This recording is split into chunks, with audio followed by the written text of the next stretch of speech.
We welcome you back in here to VA Memorial Stadium. A slight error on our part is we didn't exactly get the stream going. We were talking as if it was, but we didn't actually start it. But once this, the replay or video, whatever you want to call it, of the live stream is uploaded at the conclusion of the game, the top half of the first inning should be in there. I'll just give you a quick recap for those trying to figure out why the stream is starting in the bottom of the first inning. So Jake in right out led things off. He grounded out to second base, and then Jace Copley worked a walk. Christopher Queen had a single right after that. That put runners on first and second, and then the cleanup man, Carson Powell, grounded out to third, but that allowed both runners to move up 90 feet, so you had runners on second and third for Tate Queen, who drew a walk, and that loaded the bases for George Arnett, who struck out to end the inning. So Vinny Leonardo allows 1 hit, 2 walks, but gets out of the inning unscathed now here in the bottom of the first inning of this D3 district final. Once again, apologies for the late start here.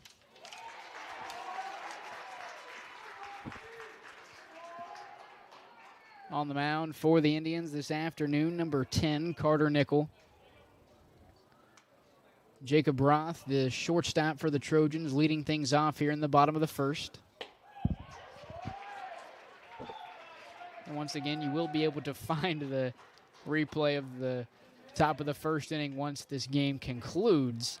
And the stream is uploaded on our YouTube channel. That is SOSA, Ohio, a little bit later on tonight as the 1-1 pitch is found to the right side and out of play now. 1-2 on the batter, Roth. The rest of the lineup will be the second baseman, Tyler Duncan, in the 3-hole, Reed Pendleton, J.T. Williams in the cleanup spot, Trevin Brooks batting 5th, Amari Harmon 6th. Then the final 3, the pitcher, Vinny Leonardo, Zach Roth, and DeAndre Berry.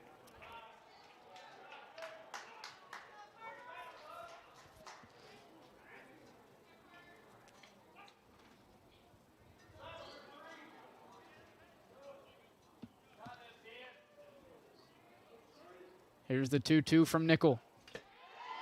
And fouled away, Roth staying alive.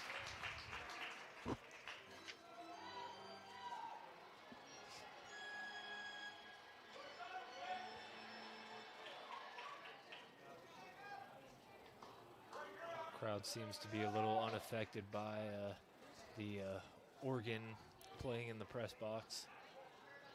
Public address announcer John Bruce always likes to get the crowd going.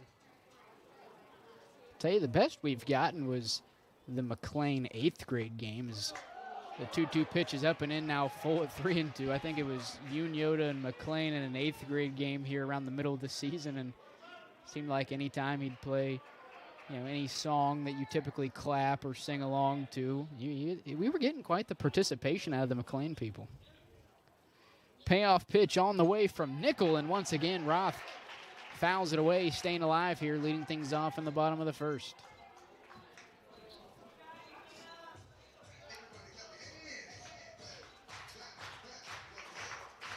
A little more participation here, starting to heat up here at the VA. Portsmouth crowd really seems to like that one.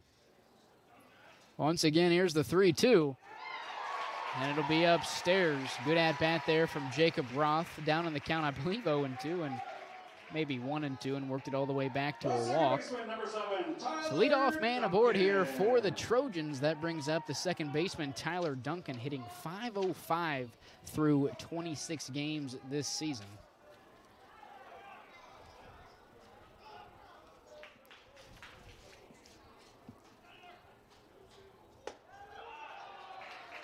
First pitch is upstairs, 1-0.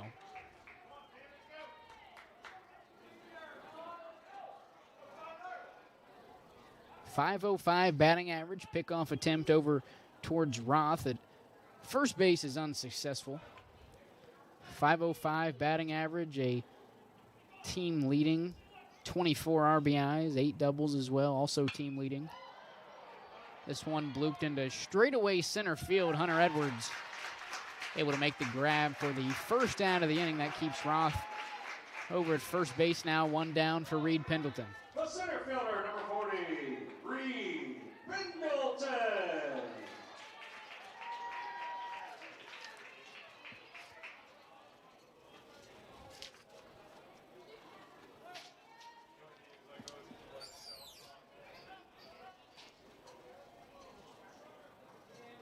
Pendleton, another one of those guys that extremely impactful for the Trojans across multiple sports. Here's the first pitch to him, found to the right side, down the first baseline, 0-1.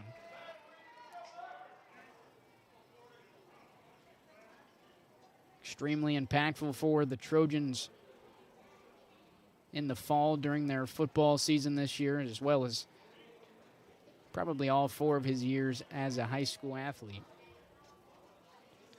I can't speak for the whole season, but definitely the Portsmouth West game in week 2 is Pendleton squared around a bunt here. And Nickel will step off, look over at Roth at first base, but Pendleton kind of seemed to play that H-back role. I believe I remember him getting, 4 or 5 carries, but also having 4 or 5 catches as well. Pretty sure he had their only touchdown of that Portsmouth West game. Roth on the move, a hit and run here for the Trojans. This one is fouled straight back from Pendleton. I should say by Pendleton. So Roth will return to first base now. 0-2 count on the batter, Pendleton. Yeah, Portsmouth West definitely, and this goes without saying, one of the better teams in the southeast coverage area for us here at Southern Ohio Sports Authority. Roth on the move to second base, pitches upstairs, throw to second is in time, but it's a 1 or 2 hopper on the way there, so that'll allow Roth to steal second safely.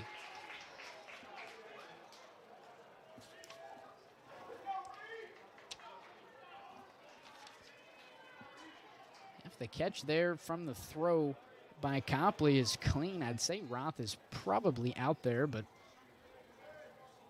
nonetheless reaches second safely. Off speed on the 1-2 is just a bit outside now, 2-2.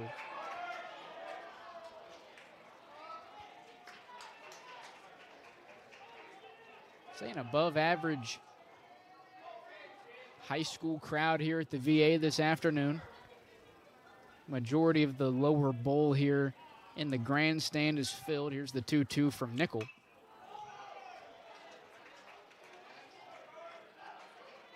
Opening day for the Chillicothe Paints next, I should say the home opener for the Chillicothe Paints is next Thursday. The opening day game will be the day before. I believe they're in Lafayette against the Aviators on that one, but come home the next night for the home opener. Here's the 2-2 pitch, a chopper to the left side. Tate Queen makes the play. The throw is high, but is brought in by Carson Powell at first base now. 2 down for the Indians. The left fielder, number 13, J.T. Williams.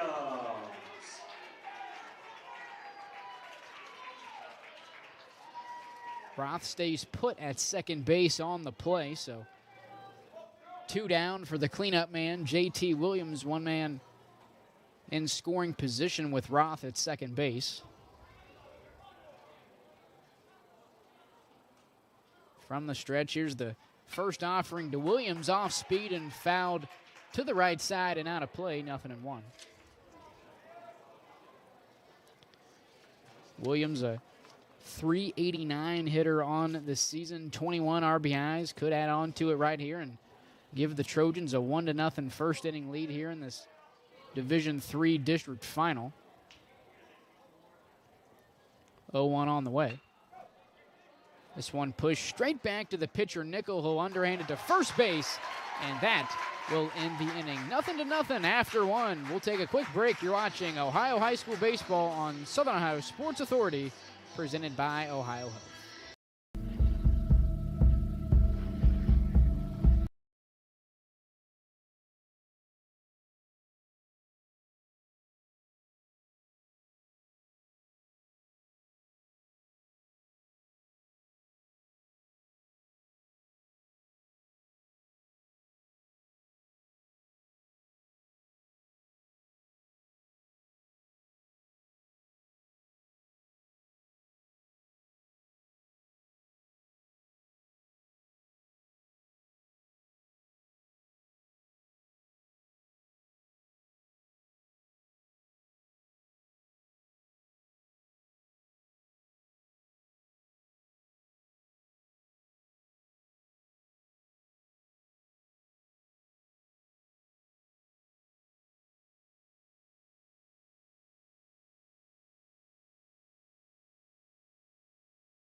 Second inning action moments away here from VA Memorial Stadium. Scoreless through one. Set to lead things off here for the Indians will be Hunter Edwards. The rest of the due-up will be the designated hitter Gabe McNeil, and then the 9-hole second baseman Colt Buckle. That is the due-up for the Indians. Back to the top of the lineup after that. Vinny Leonardo still on the mound for Portsmouth, a scoreless first inning. Indians definitely threatened in the first inning, however, had bases loaded with 2 outs, but Leonardo was able to strike out George Arnett to get out of the inning. Here's the 1-0.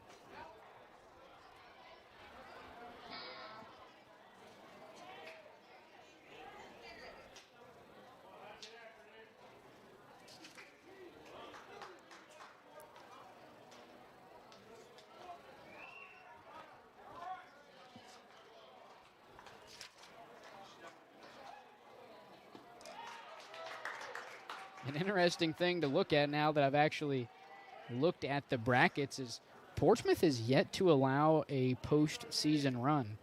First tournament game in the sectional final was a 14-0 win over Belpre. Here's the 2-1 pitch from Leonardo. That catches the corner now, 2-2. And a district semifinal 4-0 win over South Point, and they've only played those 2 games, so still scoreless for the Trojan front in the postseason. 2-2 on the way. Now that you mentioned that, are we going to see them give up a run in this game? If Valley wants to pick up a win, they're going to have to do just that. 10-5 win over Piketon in the sectional final. We'll see if the announcer jinx is real in this one. And most recently, a 2-0 win over Meigs in the district semifinal. Here's the 2-2. And that one is good for the first out of the inning. Second strikeout of the afternoon for Leonardo, 1 away. The designated hitter, number 11, Gabe McNeil. Bring up Gabe McNeil. Carter Nickel, the pitcher for the Indians, not in the batting lineup, so that is who McNeil is in place of.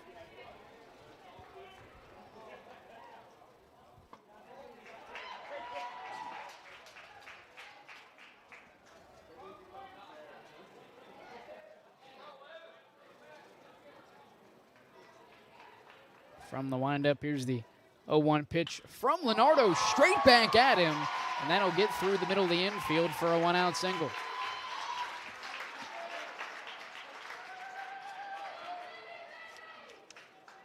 The second baseman, number 4, Colt. Second hit of the day for the Indians. Back-to-back innings with a hit. And that'll bring up the second baseman, Colt Buckle. After Buckle, back to the top of the lineup with Jake and Rideout on deck.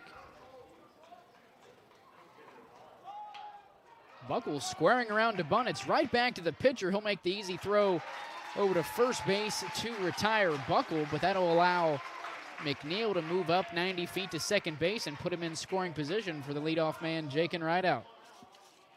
The left fielder, number 8, Jakin Rideout. So that'll go in as a sack bunt for Buckle.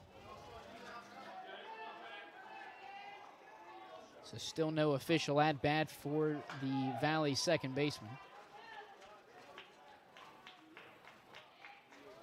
McNeil with his lead at second base. Here's the first offering to Rideout upstairs, 1-0.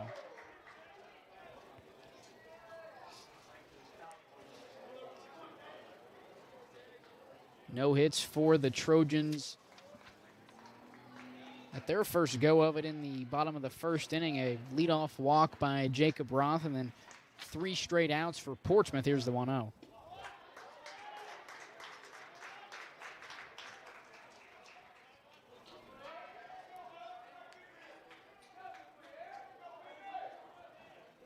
Big thank you to all of our live stream sponsors that have made all 3 of our seasons here at Southern Ohio Sports Authority possible, for the fall seasons with football and volleyball, soccer as well.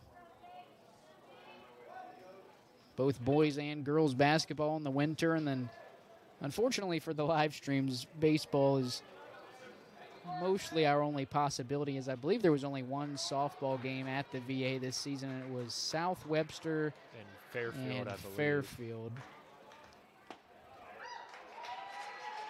That one in the zone now, 2-1 to right out.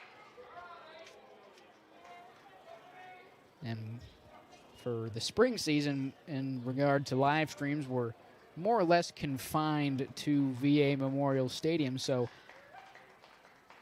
unless there are a bunch of softball games here, it's not a lot of wiggle room for us, as this one is flown out to center field to Reed Pendleton, and that will end the top of the second inning. Still scoreless. We'll head to the bottom of the second. You're watching Ohio High School Baseball on Southern Ohio Sports Authority, presented by OhioHealth.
Bottom of the second inning action, moments away here. The due up for the Trojans here in their second attempt at trying to plate a run will be the catcher, Trevin Brooks, followed by the third baseman, Amari Harmon.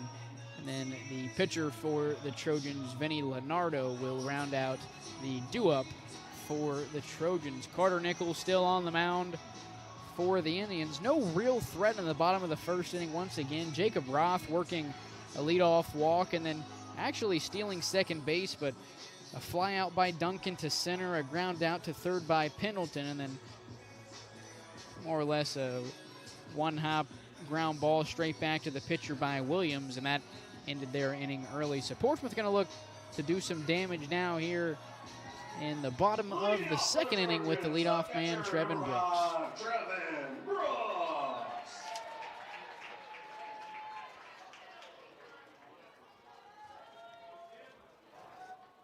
Brooks batting .333 on the season.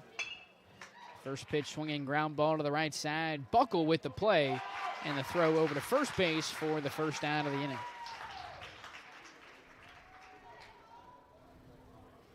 The third baseman, number 15, Amari Harmon. The third baseman, Amari Harmon now.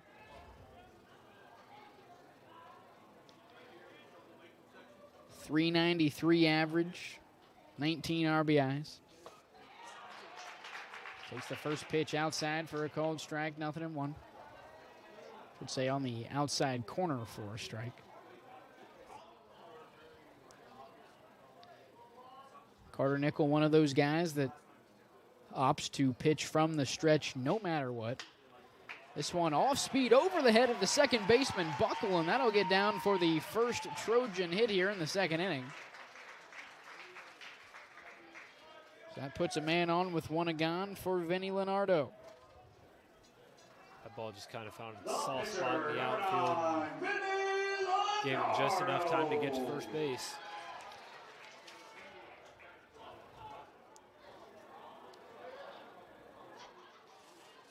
Leonardo with a chance now to help himself out here in the second inning. Quick throw over to first base. Harmon is back in time.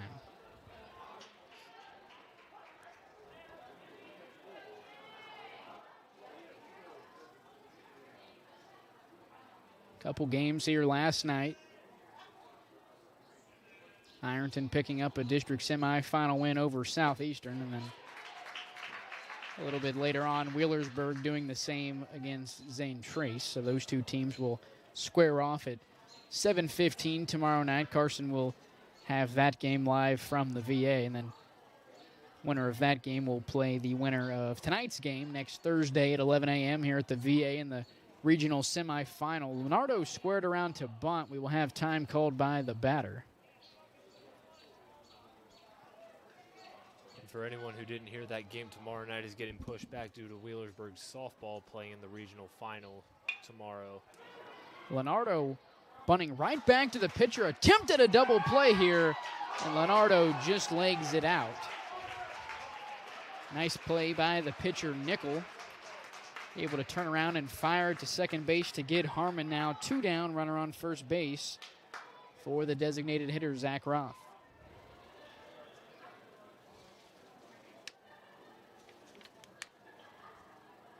Your attention, please. Pitch running for the Trojans, number 21, Nick Copley. Nick Copley gonna head out to first base to run for the pitcher, Vinny Leonardo. Don't want to waste The designated hitter. any energy that could be used on the mound running around the base paths.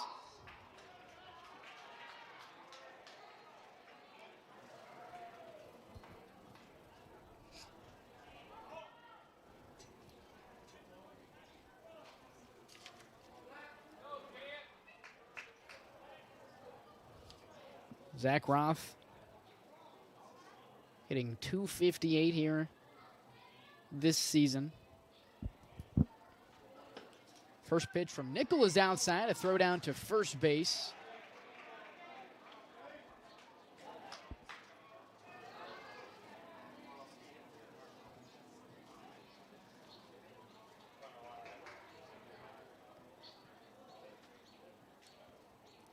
Here's the 1-0 to Roth, outside 2-0.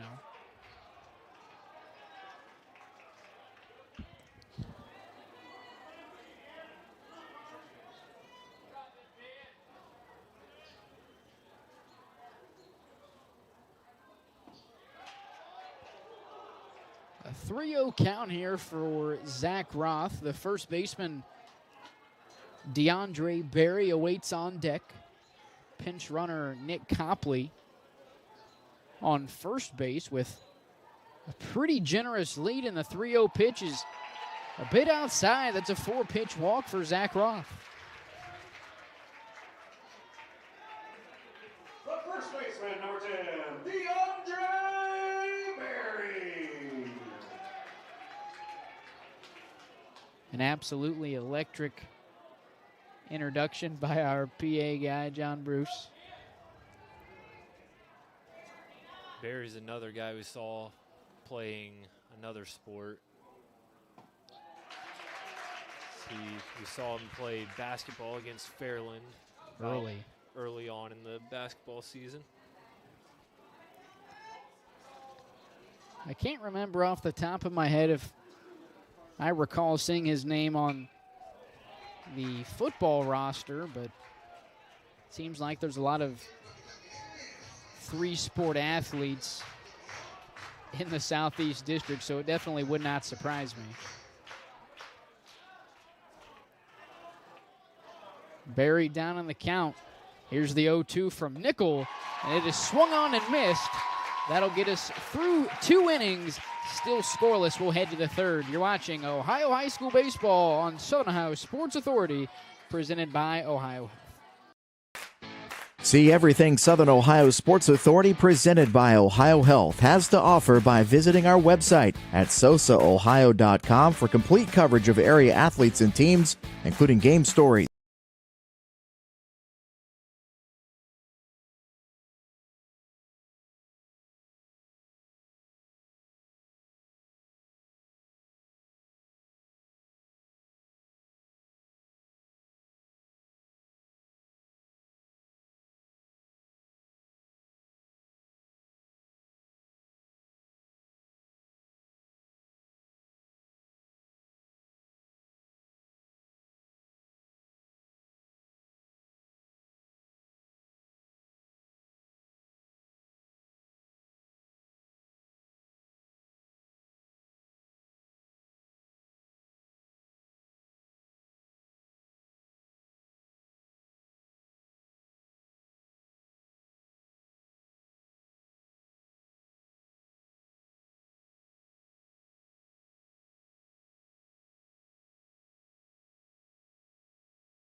Top of the third, moments away here. The due-up for the Indians, the two-hole Jace Copley, Christopher Queen, and Carson Powell. Looking to break this 0-0 tie here in the third inning.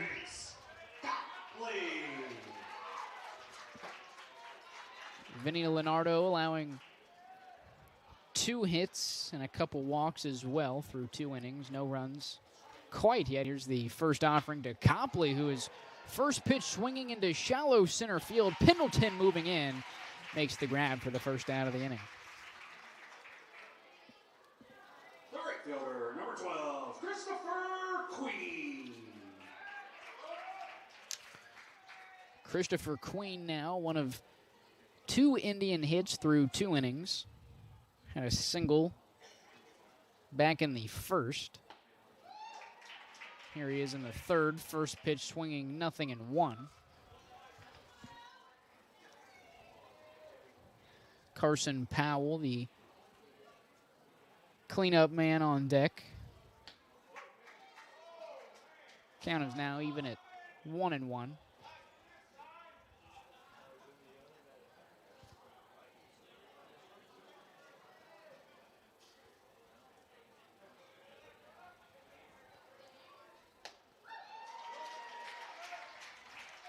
I will say Portsmouth, one of the smallest yet most effective girls basketball teams I think I've ever seen. Had 6 players on their varsity roster.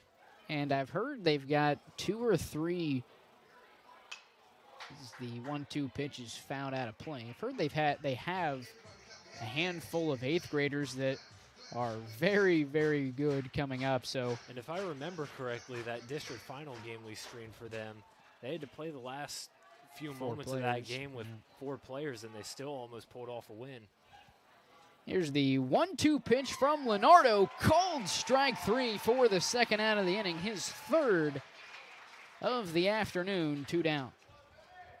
The first baseman, number 2, Carson Powell. Yeah, it goes without saying that is a team that if you add depth to, they just might be unbeatable. Because they made it all the way to the district the district final, and I believe at one point led by 10 and just traded blows the entire night with a Portsmouth West team, which was the first ever SOC2 league winner in school history and without a doubt one of the best teams in the area this past season. And you have a team with 6 players that is led by a freshman that went as far as they did. And you have a head coach that I believe went to UConn and then I think transferred to Dayton as well. Here's the 2-0. I'm sure Portsmouth is also excited to have the legendary Jeff Lyseth coming back as their boys basketball head coach. Played on those very good Portsmouth teams back in the late 80s that won state championships. 2-1 pitch off speed. Only the second strike. Not sure if Powell knew the count there. It looked like he was getting ready to take off to first base, but only the second strike. 2-2 the count.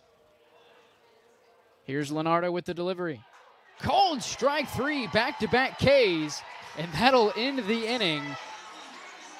We'll head to the bottom of the third. Still scoreless. You're watching Ohio High School Baseball on Southern Ohio Sports Authority, presented by OhioHealth. At OhioHealth, you can see your doctor here or here, on this or on these. And no matter if you're over here, over there, or anywhere in between, you'll feel good knowing OhioHealth provides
Bottom of the third inning here in this Division III district final. Still scoreless through 2.5 innings. The Trojans looking to change that here. The leadoff man, Jacob Roth, set to lead off the third inning here for the Trojans. The rest of the due-up is Tyler Duncan and Reed Pendleton.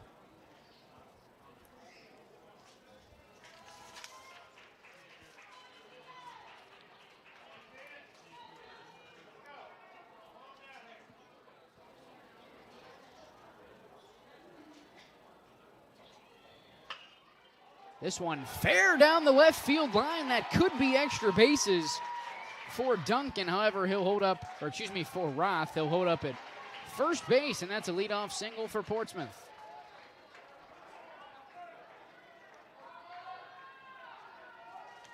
Second baseman, number 7, Tyler Duncan. His first true at-bat of the night drew a walk in the first inning. Now a single here in the third. Once again, representing the leadoff man on board, as also first pitch swinging is Duncan. Giving chase is Queen. He'll get under it and make the grab for the first out of the inning. Roth will remain at first base. One down now for Reed Pendleton. Center fielder, number 40, Reed Pendleton. Pendleton a ground out to third in his first plate appearance in the first inning.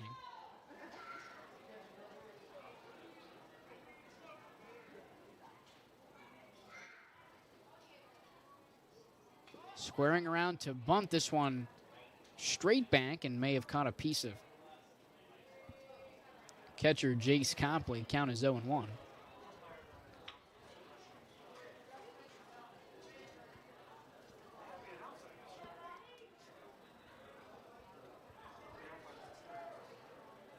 Carter Nickel still on the mound for the Indians. Only 2 hits allowed through 2 1/3.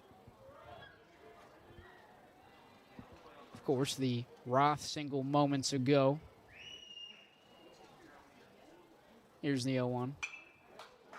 This one swung on and fouled to the right side and just out of play, so the count is now 0-2 to the batter Pendleton. And Amari Harmon with a single an inning ago in the second.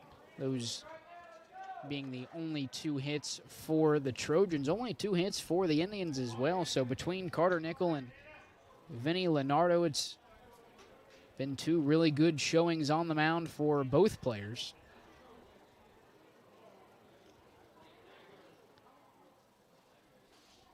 Oh-2 on the way. Once again, fouled to the right side. Queen tracking, and it is out of play once again, so we'll have to get somebody on that.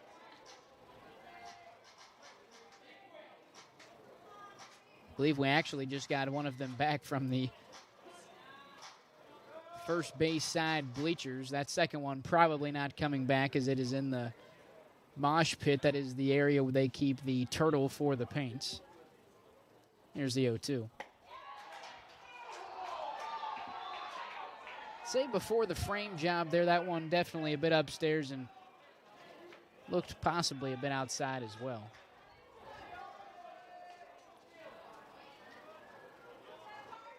Several Indian fans not too pleased with the call. Nonetheless, 1-2 to the batter, Pendleton. Nickel with the delivery. A hit and run here for the Trojans as Roth was on the move. He'll have to go back. Count will remain at 1-2. Left fielder J.T. Williams awaits on deck. Trevin Brooks in the hole.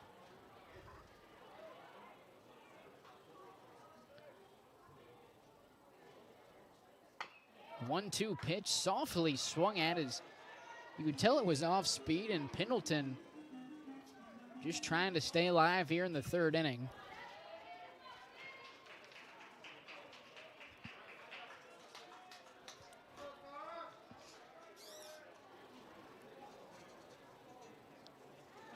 Still scoreless here in the bottom of the third inning. The second-seeded Portsmouth Trojans taking on the fifth-seeded Valley Indians.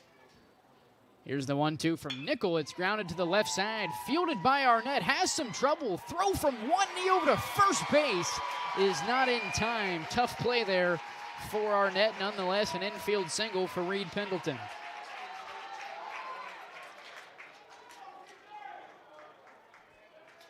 The left fielder, number 13, J.D. Williams. Trojans now threatening, only one man gone, a man in scoring position, 2 aboard now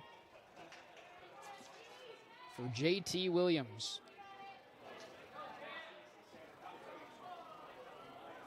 A one-hopper back to the pitcher to end the first inning. This time squaring around to bunt. It's popped up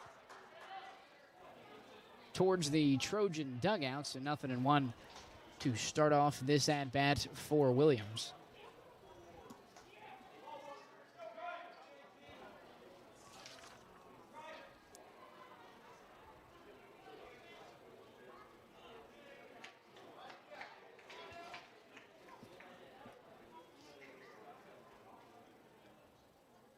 Squaring around to bunt once again. A nice bunt to the left side, fielded by the pitcher. And this one gets away from Powell. It goes towards the right field bullpen. Staying at third is Pendleton. Staying at first base is Williams. And this is a 1-0 ball game.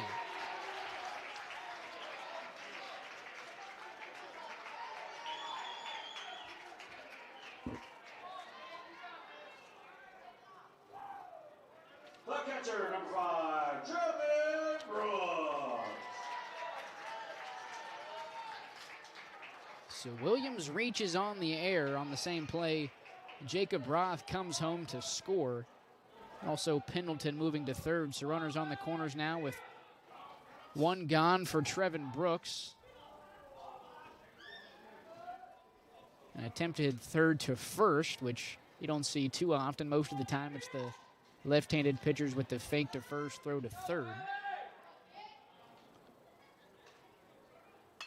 First pitch swinging is Brooks. This one just out of reach of the first baseman, Carson Powell. So 0-1 to start things off here for Trevin Brooks.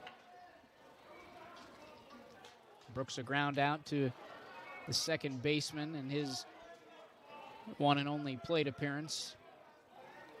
Amari Harmon, a single, awaits on deck. On the move is Williams, no throw down. He'll reach second safely.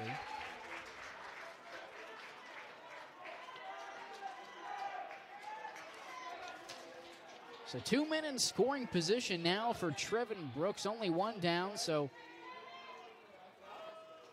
a moderately deep fly ball into the outfield should bring home Pendleton at third. Here's the 0-2. Upstairs, swung on and missed. A big-time strikeout from Carter Nickel, now 2 down. The third baseman, number 15, Amari Harmon.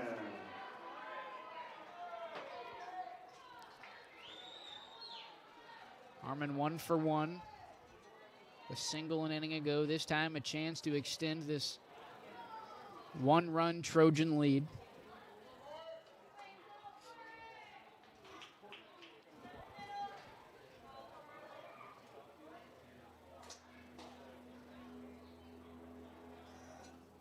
Nichols' first offering on the way. First pitch swinging and foul.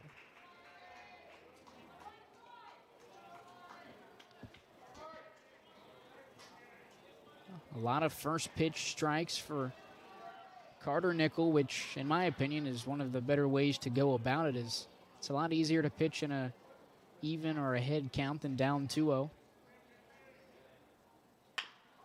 This one chopped to the left side. Nice play by the third baseman, Queen. Throw on the run to retire Harmon, and that will end the inning, but not before the Trojans garner one run, which they lead by as we head into the fourth inning. You're watching Ohio High School Baseball on Southern Ohio Sports Authority, presented by OhioHealth.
1-0 Trojan lead after 3. Top of the 4th now. Tate Queen set to lead things off here for the Indians. George Arnett and Hunter Edwards, the rest of the due-up for Valley here in the 4th inning.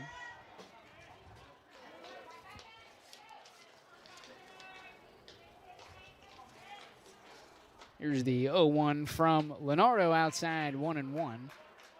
Was a J.T. Williams batted ball, an error on Nickel. The pitcher threw it over the first baseman's head. That allowed Jacob Roth to come all the way around from, I believe he was at second at the time, and score. So the only run of tonight's ball game so far is unearned, so we'll see if we can capture any earned runs here in this D3 district final. 2-2 the count to the batter, Queen.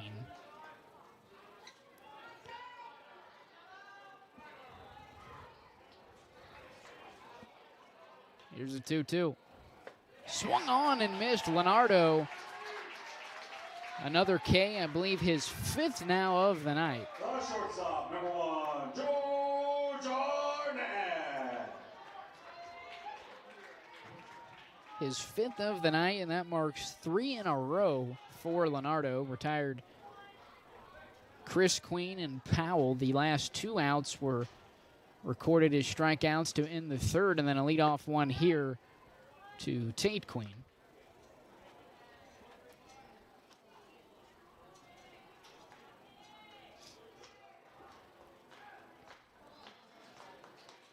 So as of now, Leonardo rolling from the 3rd to the 4th inning. This one skied high in the air to shallow left field. Williams moving in and makes the grab for the 2nd out of the inning. That'll bring up Hunter Edwards with 2 down.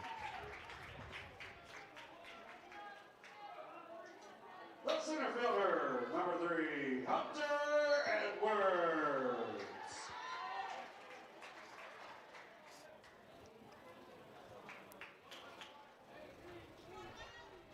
Edwards 0 for 1 with a strikeout in the 2nd inning. Here's the first offering from Leonardo. Been outside and downstairs, 1-0. The designated hitter, Gabe McNeil, awaits on deck. One of the 2 Indians hits so far tonight.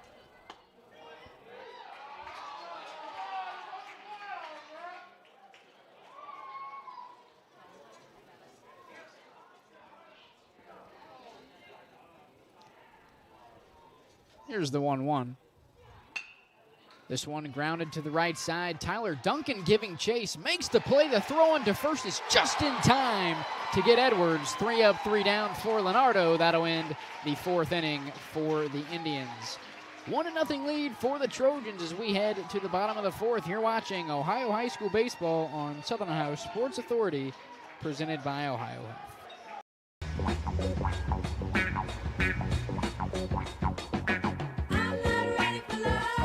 Carlos.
Trojans looking to extend this one-run lead here in the bottom of the fourth inning. Vinny Leonardo set to lead things off for the Trojans. The rest of the due-up, Zach Roth and DeAndre Berry, then back to the top of the lineup for Portsmouth. Leonardo reaching on a fielder's choice in his only at-bats so far. The man on deck, Zach Roth, reaching on a walk, and then DeAndre Berry ended the second inning on a strikeout. Once again, that is the due-up for the Trojans. Here's the 1-0.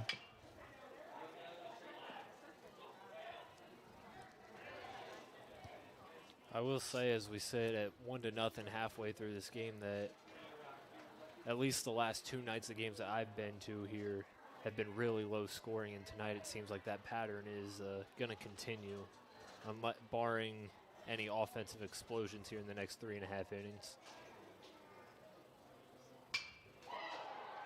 This one flown into straightaway center field. Hunter Edwards running in makes the grab for the first down of the inning. That'll bring up the DH, Zach Roth.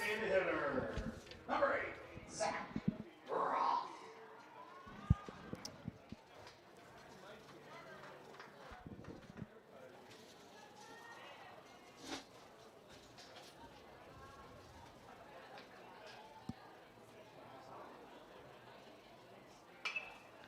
First pitch, a hard hit ball foul towards the playground area here at the VA, so 0-1 for Roth to start off this at-bat. Once again, Roth working a 2-out walk back in the second inning, so still without an official at-bat so far here in the fourth.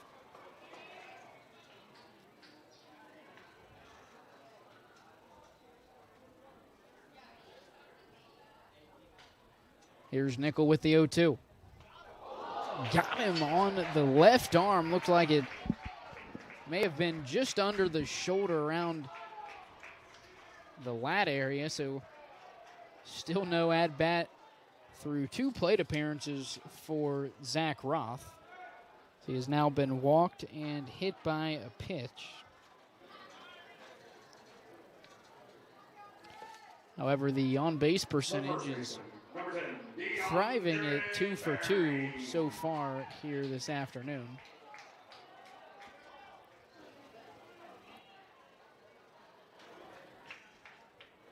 That'll bring up the 9-hole DeAndre Berry.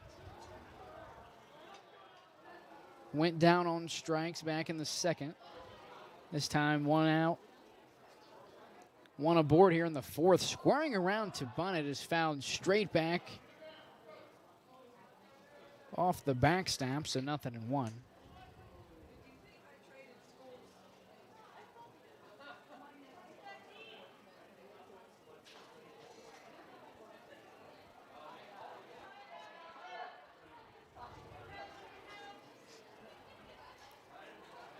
Here's the 0-1. Swung on upstairs now, 0-2.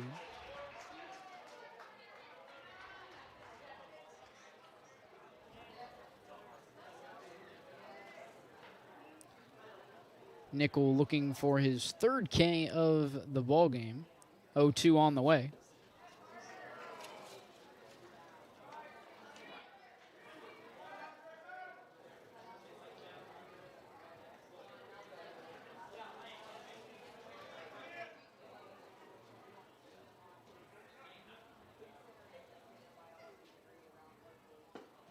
Called strike 3, his 3rd of the night. 2 down now for Carter Nickel and the Valley Indians. The shortstop, number 3, Jacob Roth.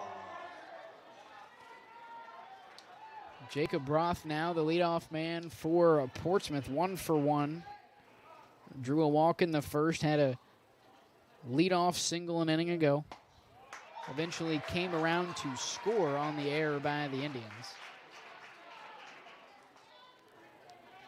A lead which still stands at 1-0 here in the fourth inning.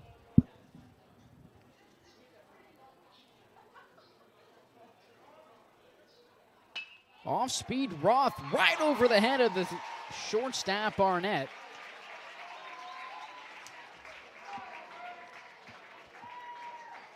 So 2 for 2 with 2 singles through 4 innings for Jacob Roth. The second baseman, number 7, Tyler Duncan.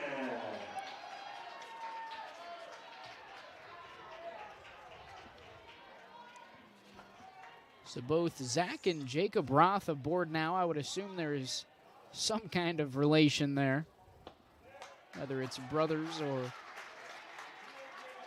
first cousins. I can't say I know, so we'll leave it at that. Tyler Duncan came into this game batting .505 on the season, still looking for his first hit, and he'll have to wait till his next at-bat to try to break the hitless streak here tonight, as the ground ball to Arnett will end the 4th inning. Still a 1-0 Trojan lead after 4. We'll take a quick break. You're watching Ohio High School Baseball on Southern Ohio Sports Authority, presented by OhioHealth. See everything Southern Ohio Sports Authority.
We got a scoring update from our Division III district final down at Bob Wren Stadium in Athens.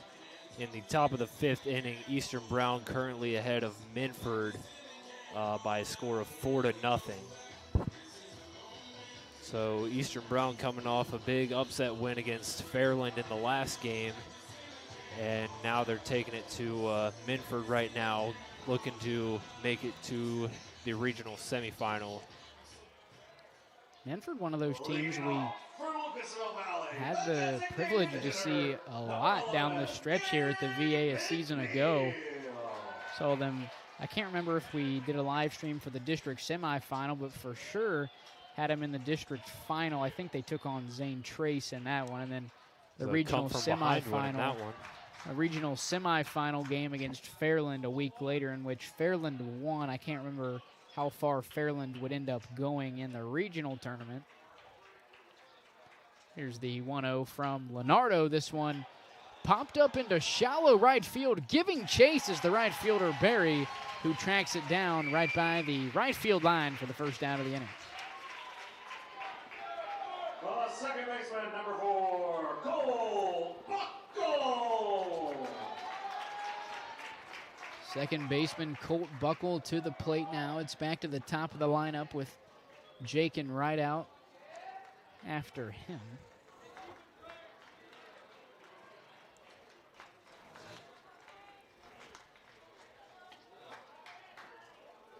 It is unfortunate we had 3 coverage area kind of districts in Division III, and one of those gets bumped to Athens. Minford, you know, I can't remember if it was like that a season ago as well, and if it was, Minford, I think last year there were only 2 districts in the southeast bracket, and both of those districts were played here at the VA, so we were able to get equal coverage for both of them.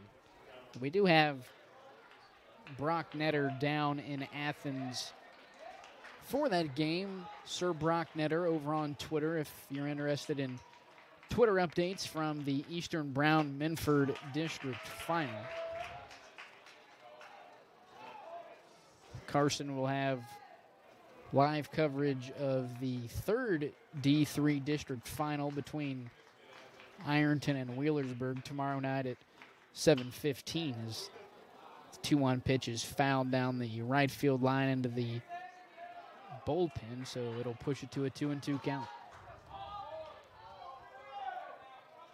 Buckle's another guy on this Valley team who's seen a lot of action with Valley baseball over the years. He was on that team that won the region a couple years ago, and he was on last year's team that won another district in Division IV. He's an experienced player on this team.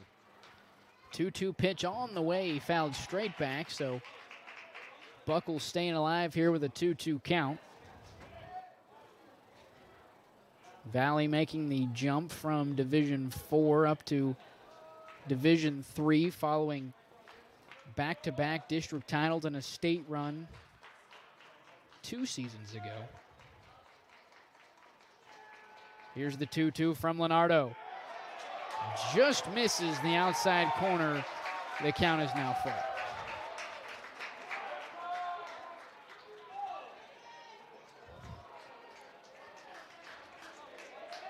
And it is a bit of an interesting setup because last season both district games were played on the same night, now split up Thursday and Friday as Buckle works a walk here with 1 gone. That'll bring up Jakin Rideout.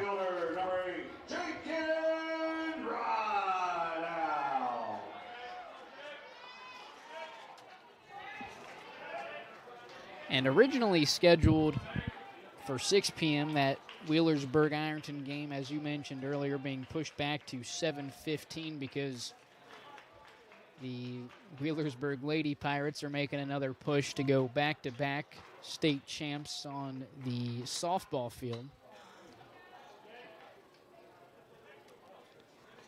I'm sure we'll have somebody at Unioto tomorrow for coverage of that game. Wheelersburg faces South Webster in the regional final. Leonardo, a fake step off and pump fake over to first base.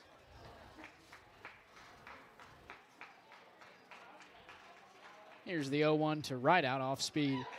And in there for the second strike, now 0-2. Rideout hitless so far, ground out to second base, and then a fly out to Pendleton in center. Another fake toss over to first base.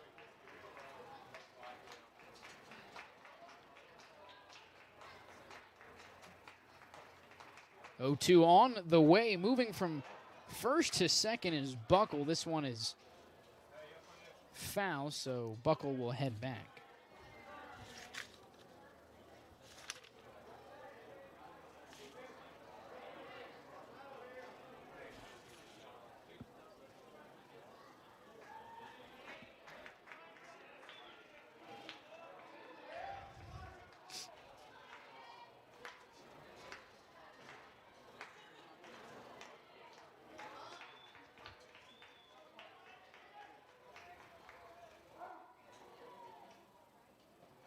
This time, Buckle stays put. Rideout staying alive here with a 0-2 count.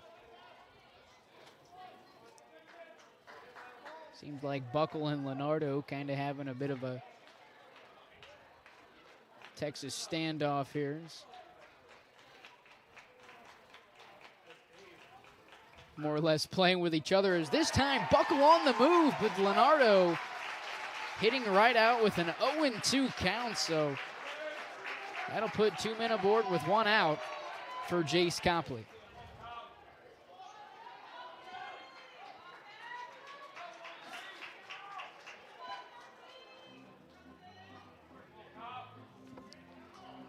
Copley 0 for 1, walked in the first inning, and then a fly out to center in the third.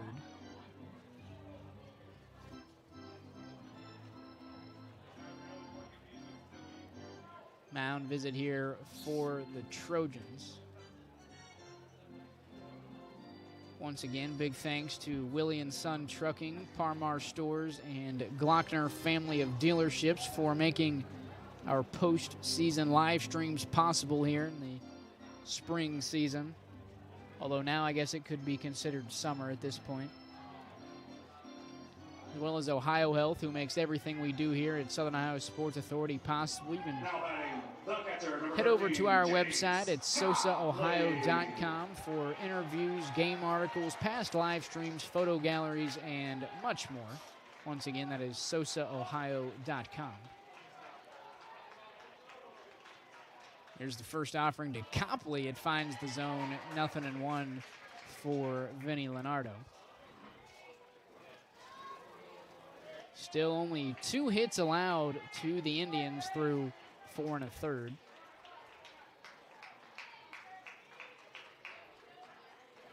Looking to keep things scoreless.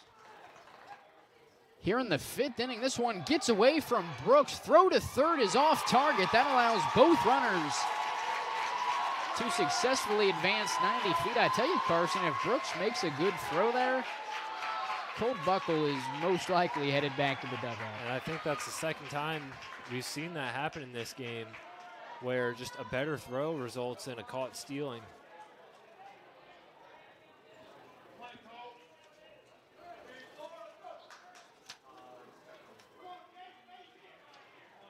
Yeah, I believe it was to start the game off. It was Jacob Roth who took second base, and the throw from Copley was a 1 or 2 hopper there. And had it been,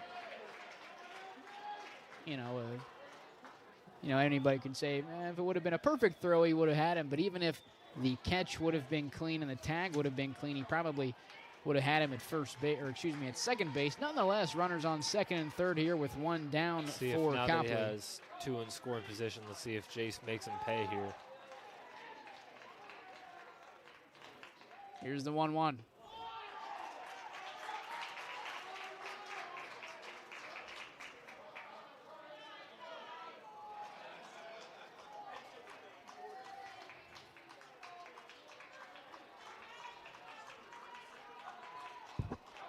Chris Queen on deck for the Indians, who are now threatening here in the 5th inning. Here's the 2-1 from Leonardo.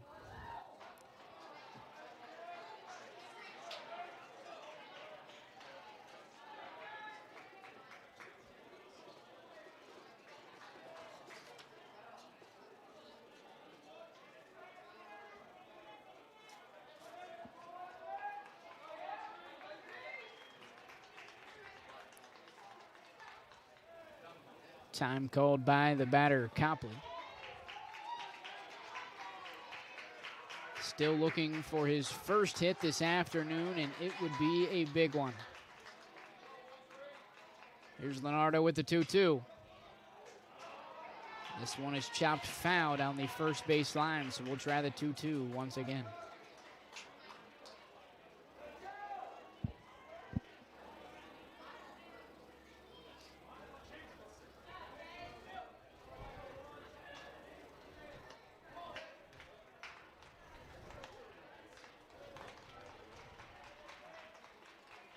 Two-two pitch on the way. Copley lays off the upstairs heat. Count is now full at 3-2. Big pitch here for Leonardo. A walk would load the bases for Chris Queen. Queen 1 for 2 with a single and a strikeout.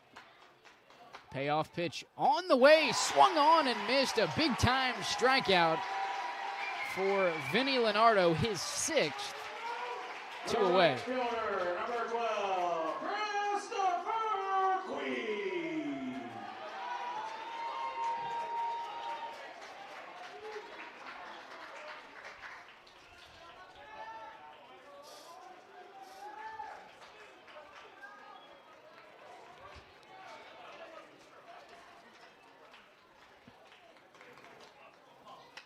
Chris Queen, first pitch swinging, looking to attack here. Fouls it straight back. Nice catch by Carson Powell in the on-deck circle. 0-1 here. 2 down, 2 men in scoring position for the Indians. 1-0 Trojan lead here in the 5th inning. 0-1 on the way.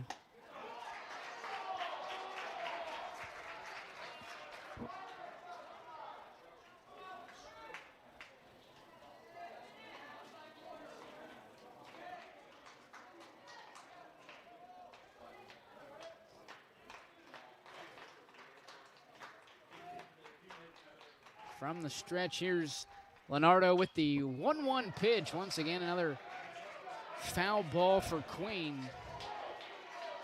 Count is now at 1-2. Leonardo looking to make it through 5 scoreless. A strike away from his 7th in doing so. This one lined into center field. Pendleton moving in, cannot come up with it. 2 runs will score, Valley leading.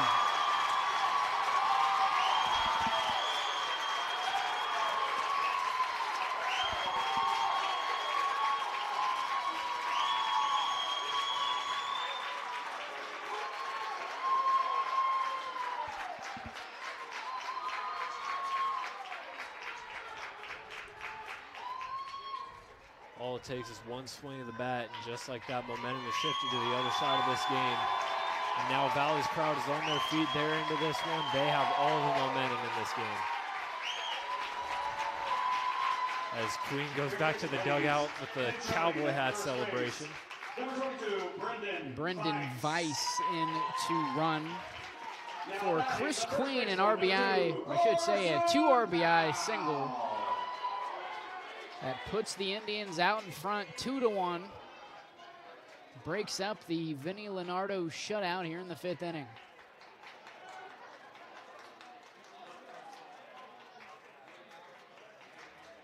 Here's Leonardo's first offering to Powell. It's outside 1-0. Powell 0 for 2. Ground out to 3rd as well as a strikeout in the 3rd. Now looking to keep this rally going for the Indians. Here's the 1-0.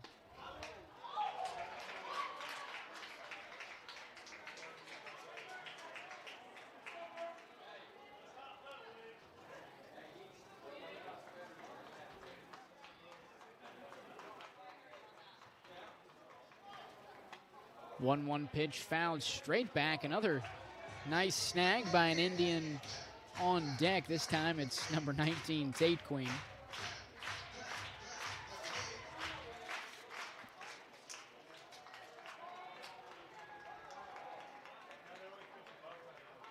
One, 2 from Leonardo upstairs, now even at 2-2. If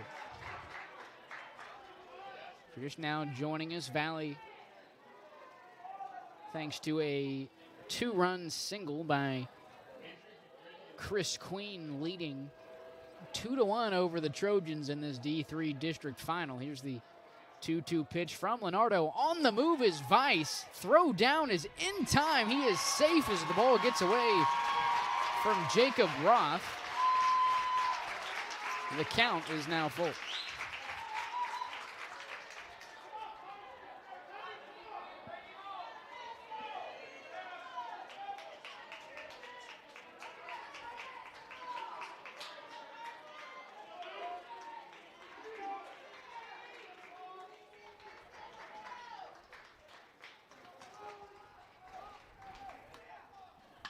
Three-two pitch gets through for a 2-out base hit.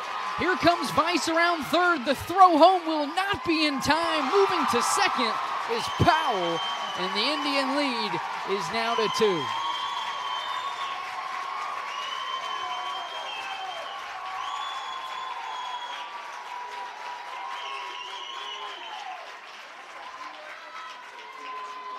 The third baseman, number 19, Tate Queen.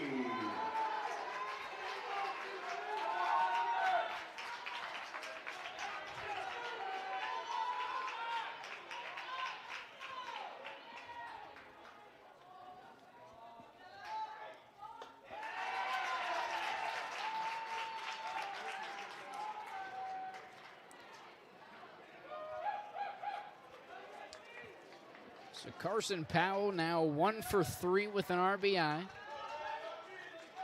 Advancing to 2nd on the throw from right field.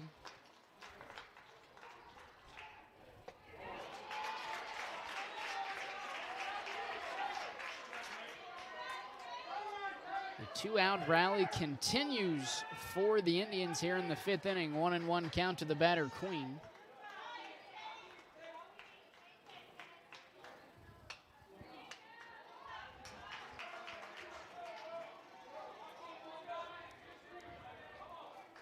Shortstop George Arnett awaits on deck.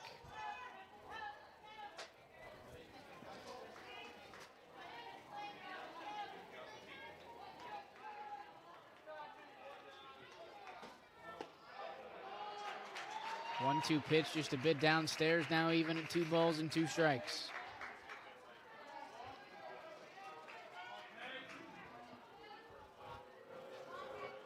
An offensive explosion from the Indians here in the 5th inning. Took them from down 1 to out in front by 2. Here's Leonardo with the 2-2. Upstairs, swung on and missed. That will end the inning, but not before the Indians find 3 runs, now leading 3-1 as we enter the bottom of the 5th inning. You're watching Ohio High School Baseball on Southern Ohio Sports Authority, presented by OhioHealth. At OhioHealth, you can see your doctor here.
Three to 1, Valley leading as we enter the bottom half of the 5th inning. The due-up here for the Trojans, the center fielder Reed Pendleton, the left fielder J.T. Williams, and the catcher Trevin Brooks. Carson, you had a quick score update from Athens between Minford and Eastern Brown? Yeah, with 2 outs in the bottom of the 6th inning, Minford has reached the scoreboard. They are now trailing 4-1, 2 outs in the bottom of the 6th inning. So while time's running out for the Falcons, they do show some life late in the game, but we'll see if they can continue that and maybe snatch a victory out of the jaws of defeat in this one. And you mentioned they've had the bases loaded on 3 different occasions without scoring, so maybe the luck of baseball will be on their side. They load the bases for a 4th time, and all 4 guys, including the batter, will come around to score. Who knows? Baseball is one of those games where, you know, on any given night, the worst team in the state could beat the best team in the state. It's the beauty of the game. Carson, here's the first pitch here in the bottom of the 5th inning to Reed Pendleton. But even if that's not the case, it's safe to say that this season, the city of Athens, Ohio, has not been too kind to Minford. They saw their basketball season end in the convo there as well. This one lined through the left side of the infield. That'll be a leadoff single for Reed Pendleton. His 2nd hit of the night. 2 for 3 now with 2 singles. I believe that was North Adams who took down Minford in the district final. Minford, a team I think we only saw 1 time, but they also have a lot of guys coming back. Off the top of my head, I can only name Miles Montgomery. I believe Bennett Kaiser's back. Bennett Kaiser is back as well, and I can't remember if Joe Hanna was a senior or not. But definitely one of the more electric teams we got to see. Especially that Valley-Minford game, although it got away from Valley towards the end throughout the first 3 quarters. What a game that was. I believe Valley at one point in the first quarter, maybe early 2nd quarter, was out in front 15 points, and then it seemed like Minford went on a 20 or 25 point unanswered run. And you had the putback dunk by Joe Hanna as well that was absolutely electric for the Falcons. This one to the right side and out of play after the hop. So the count is now 1-2 on the batter, J.T. Williams. Did look like Pendleton was on the move before the pitch, so we'll see if he stays put here with a 1-2 count on Williams or if he tests the arm of Jace Copley once again.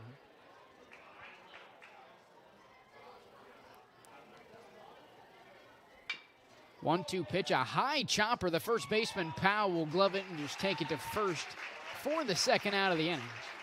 Excuse me, for the first out of the inning. That'll allow Pendleton to move up to second base. The catcher, number 5, Trevin Brooks.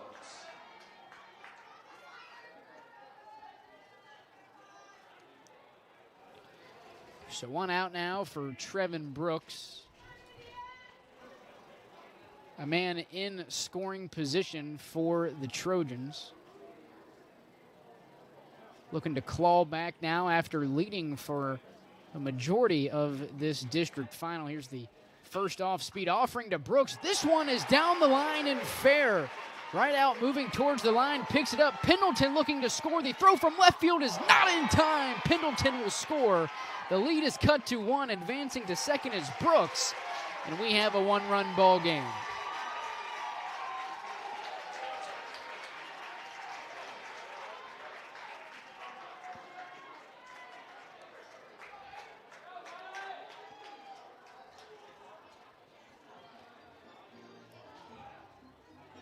It's a tough call there. I think we're going to score Brooks as a single and then advancing to second on the throw, although with the ball hit down the line like that, I definitely see the argument to say Brooks probably makes it to second anyway. It looks like we're going to have a pitch and change here for Valley.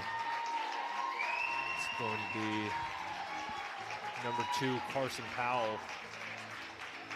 Also, Leland Skurlock is in to pinch run at second base for the catcher, Brooks. Please. Now running at second base, number 17, Leland Skurlock.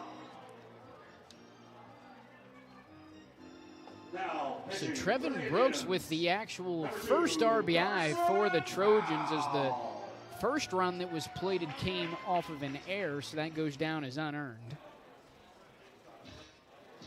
Allows Pendleton to come all the way around from second base and score. The play at the plate was definitely close off of the throw from right out in left field.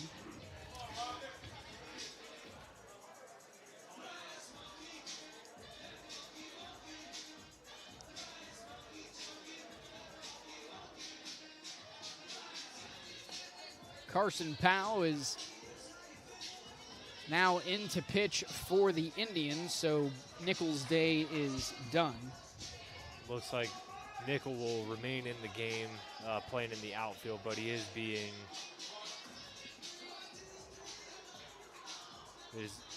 we're unsure where exactly he'll be playing, but still remains in the game on the defensive side.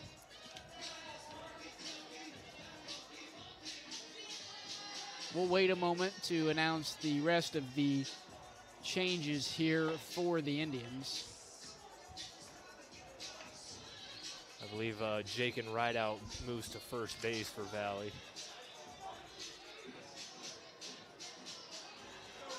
So I would assume then that Nickel has moved to left.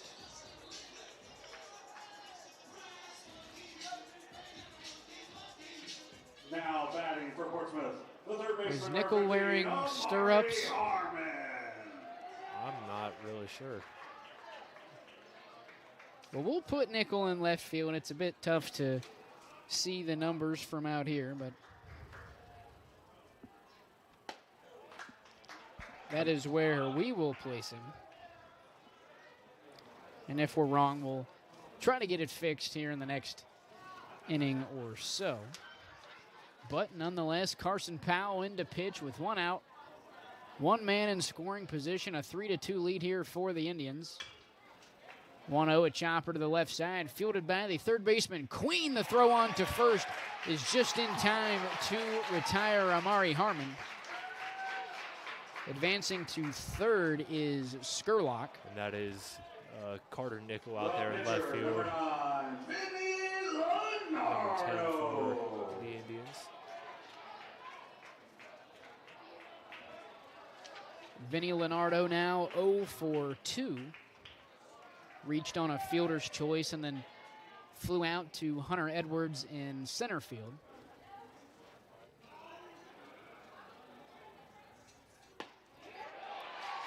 First pitch from Powell is in there for a called strike, 0-1.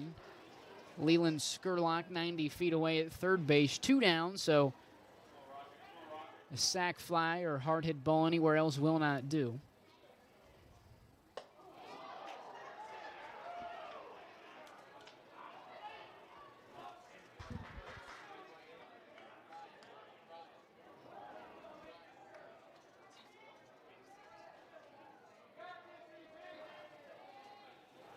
Our gun up in the press box reading Powell at 86 at the moment. This one fouled off the netting around the backstop. 1-2 now on the batter, Leonardo.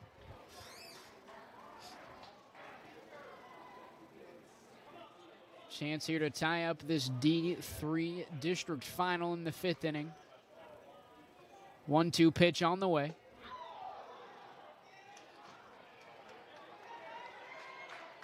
It seems like Powell kind of has that unorthodox jerky delivery motion, which for a lot of hitters, when you bring in a uncommon pitching motion, that's good enough to distract the batter. This one flared to the left side and foul down the left field line. You see a lot of guys that utilize the submarine pitch. Most of them not throwing all too hard, but just that difference in delivery to the plate is good enough to be effective on the mound.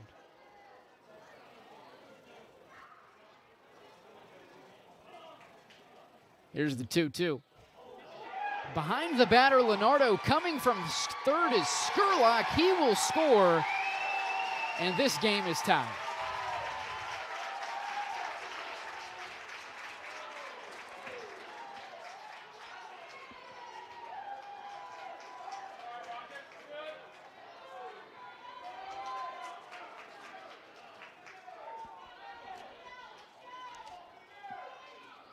So clear base paths now, full count to the batter, Leonardo. Payoff on the way, fouled straight back. We'll try it again.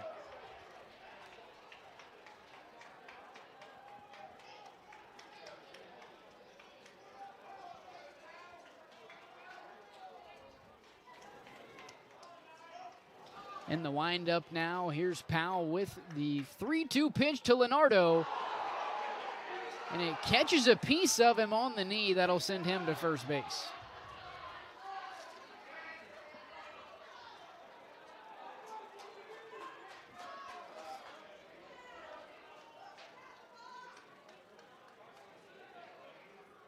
Powell had been, whether he was working the inside of the plate or that's just kind of where the ball was ending up, I'd say 3 or 4 pitches, including the one that hit him,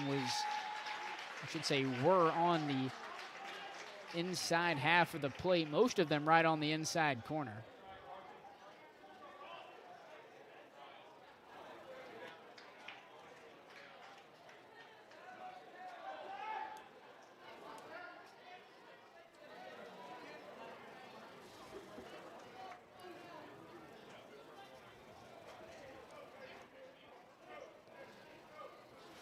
Nonetheless, that'll put a man aboard with 2 outs now as Leonardo finally shakes off the hit by pitch. He gives the good to go thumbs up. That'll bring up Zach Roth.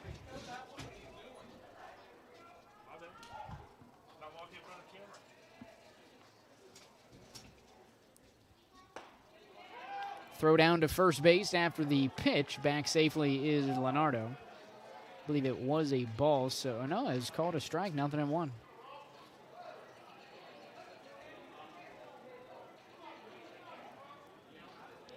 Roth still without an official AB as he's been walked and hit by a pitch. So this is now his 3rd plate appearance this afternoon. 0-1 on the way.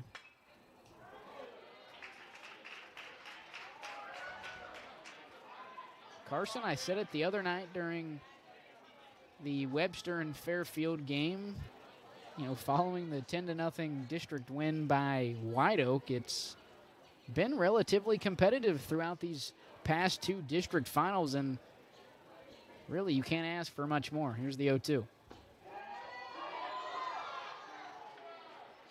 And that's kind of what you're going to get in a game like this, where 2 teams that are within about 10 to 15 minutes of each other. They know each other pretty well. Some of them grew up together, and now they're squaring off for a district title. Valley, of course, jumping up to D3 to make this postseason matchup possible. Here's the 1-2.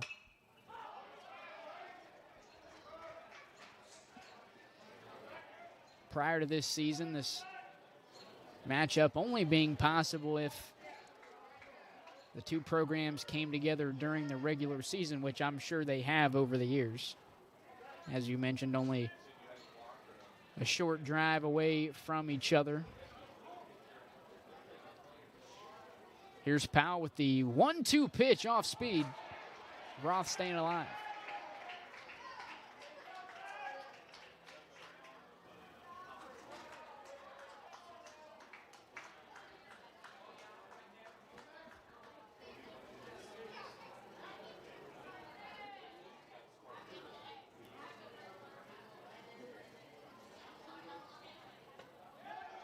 One-two pitch up and in. Count is now even at 2-2.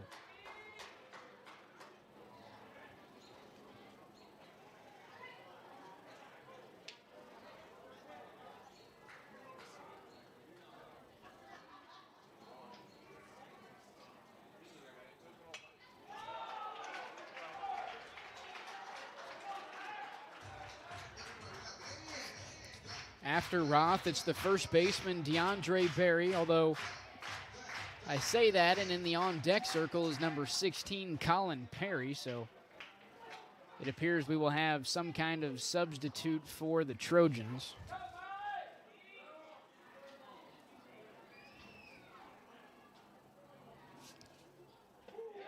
Two-two pitch, off speed in there for a called strike, and that'll end the inning. The Trojans score twice, tie it up at 3 as we head to the 6th. You're watching Ohio High School Baseball on Southern Ohio Sports Authority, presented by OhioHealth.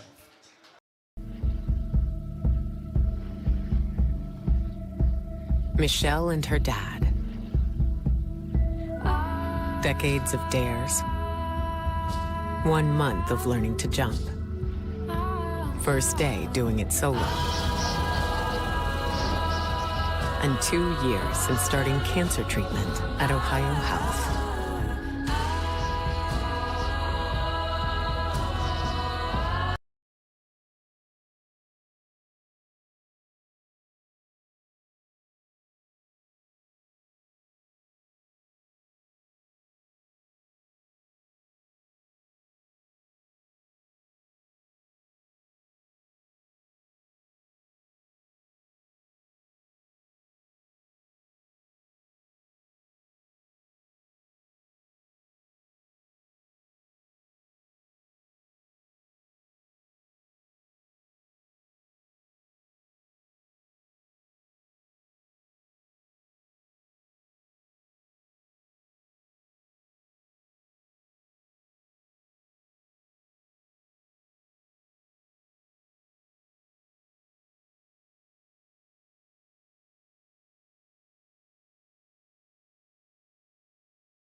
Tied up at 3 as we head into the 6th inning. Vinny Leonardo, after allowing 3 runs and wearing a pitch right on the right kneecap and inning ago, remains in the game for the Trojans.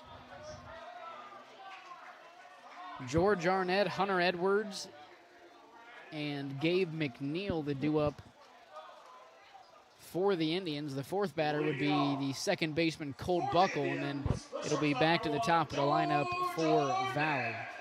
And we do have a final score from Athens. It was Eastern Brown 4-1 over Minford. First district title for Eastern Brown since 2008. First pitch swinging Arnett straight away center field. Pendleton brings it in for the first out of the inning. Center fielder, number 3, Hunter Edwards. Hunter Edwards now 0 for 2 this afternoon. Struck out in the second, then a ground out to second base. That ended the 4th inning.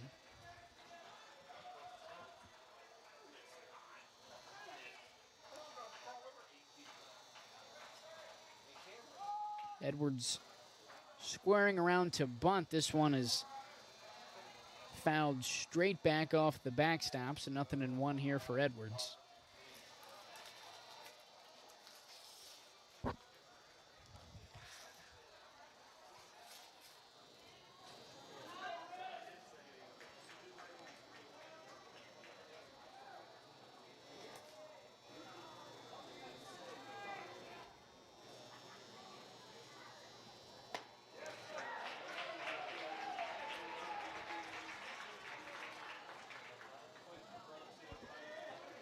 Oh and 2 now to Edwards. If you're just now joining us, a 3-3 tie here in this D3 district final. It was Portsmouth jumping out to a 1-0 lead, and then Valley making it a 3-1 game in the 5th, now tied up at 3 after this past half inning by the Trojans. 1 run scored by both teams through 4 innings, and then in a single inning, 5 scored between both squads. So it seems the bats are starting to wake up in this district final as Edwards fouls the 1-2 pitch down the third base side and foul. So it'll be, should say it will remain a 1-2 count here for Edwards.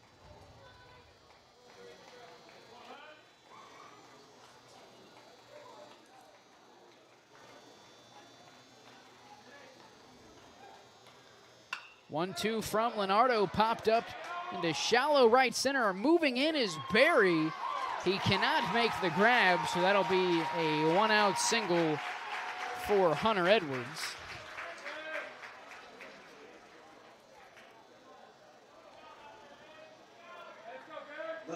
Edwards now 1 for 3. Gabe McNeil now 1 for 2, had a single all the way back in the second inning, most recently a fly out to right. After McNeil, it's Colt Buckle, who as of now has not had an official at-bat.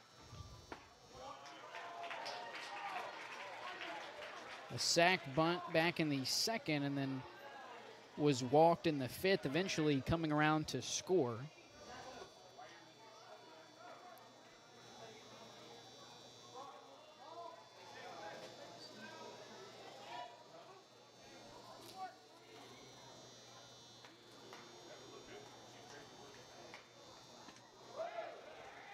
A 1 pitch inside, that'll be a 1-1.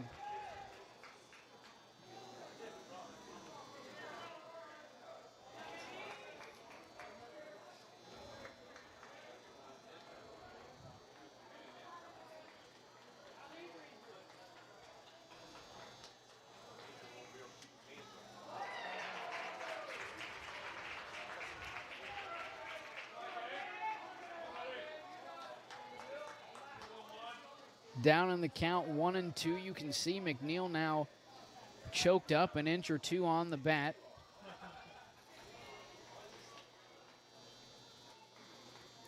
Looking to avoid the strikeout, make contact here. Here's the 1-2 from Leonardo, outside, 2-2.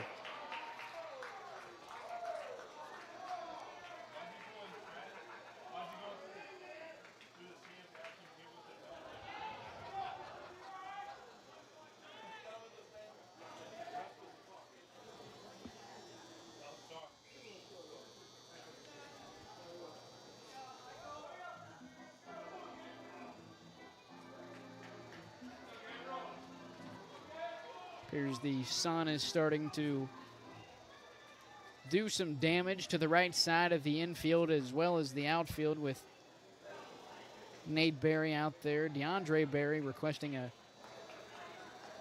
pair of shades here in the 6th inning. Edwards on the move. This one is found to the right side, so Edwards will head back. Seems like just about any time for either team we've had a base runner attempt to steal. It's gone hand in hand with a foul ball, and they've been required to go back. So the count remains 2-2. Edwards back to first base.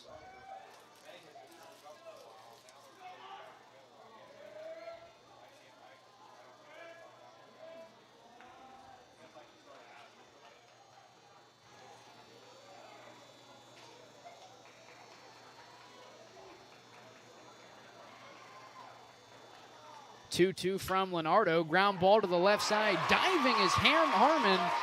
He can't make the play, so everybody advances 90 feet safely.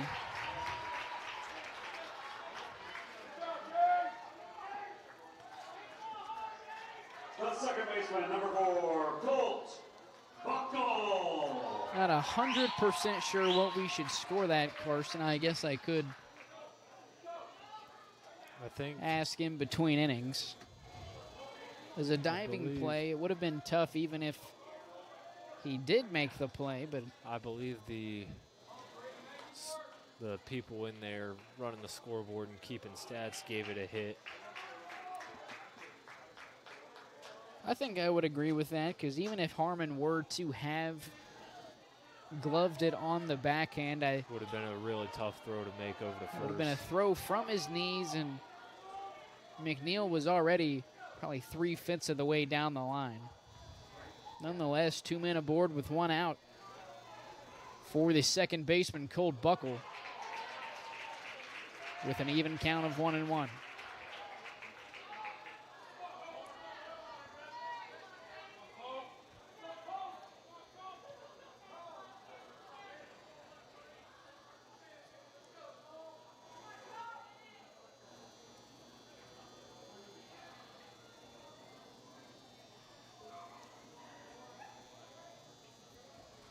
One on the way. This one roped into left field. That'll get down from a base hit. Williams firing home. Here comes the runner. He is safe at the plate. Valley is back out in front.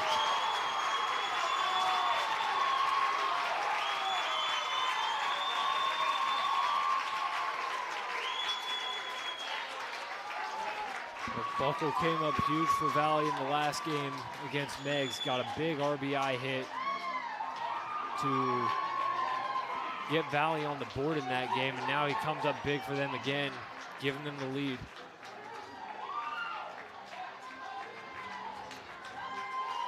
Buckle now 1 for 1 with 1 RBI.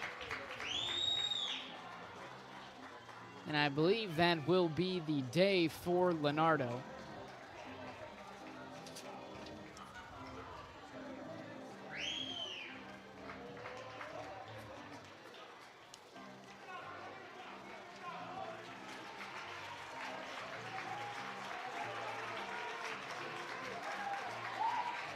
So Leonardo goes 5 1/3.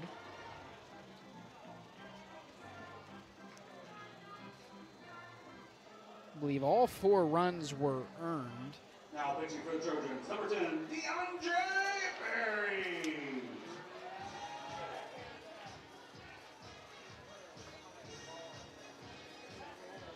I believe it's just a simple position swap here, putting Berry on the mound, and then Leonardo just moves over to first.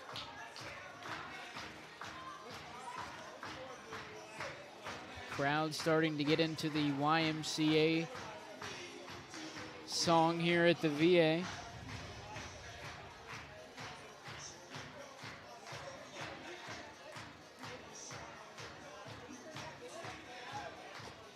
It's always nice to get some crowd participation. Nice crowd interaction. We'll obviously be having a lot of that this summer during the Chillicothe Paints home games. almost gives you that atmosphere of a Paints game when the crowd gets into a close game like this one. Of course, the Chillicothe Paints 2022 Prospect League champs looking to repeat in their 30th season as an organization.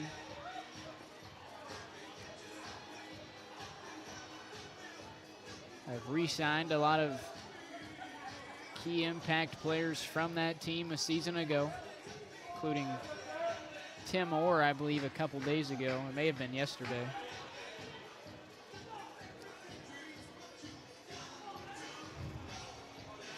Nonetheless, DeAndre Berry comes into a very tight spot here, only one man out, with runners on second and third for the leadoff man, Jakin Rideout. So far, Rideout 0 for 2, was hit by a pitch an inning ago. Eventually would come all the way around to score on the 2 RBI shot by Chris Queen. Here's the first offering to Rideout in there. Excuse me, outside for a ball. Thought we might get a strike signal there, but it'll be a 1-0 count here for the leadoff man, Jakin Rideout. Off speed on the 1-0 is in there. Now even at 1-1. Strikeout here would be massive for the Trojans in their efforts to keep this a 1-run ball game here in the 6th. Another off speed from Berry, this time downstairs, a little too far now, 2-1.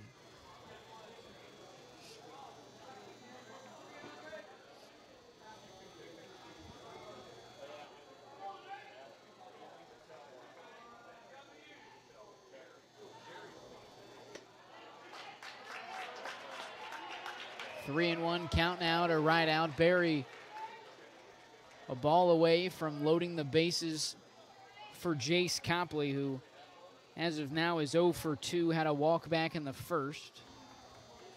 Here's a 3-1. This one chopped, fielded by the shortstop Roth. Throw home is in time. Play at the plate. He is out.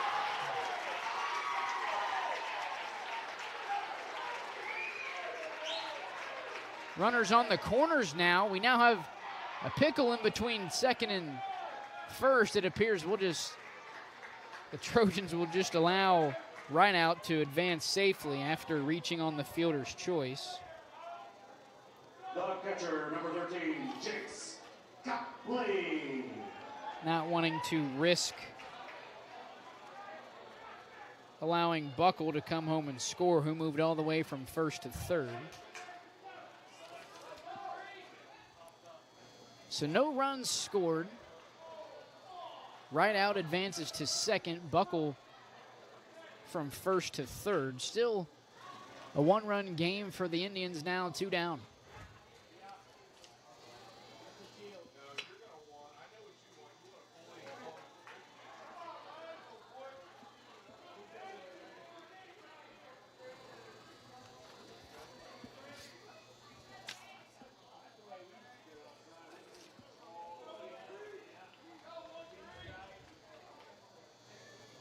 Chris Queen awaits on deck. So far tonight, 2 for 3 with 2 RBIs for Queen. Here's the 1-1 off-speed pitch.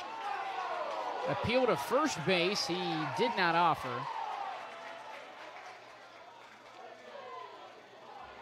So the count is pushed to 2-1.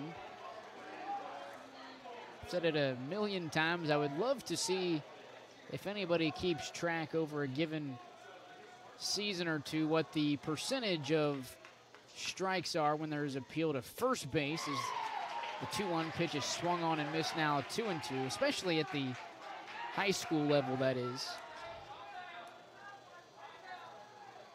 As it doesn't seem like first base, or if it's a left-handed batter, third base appeals are successful that often.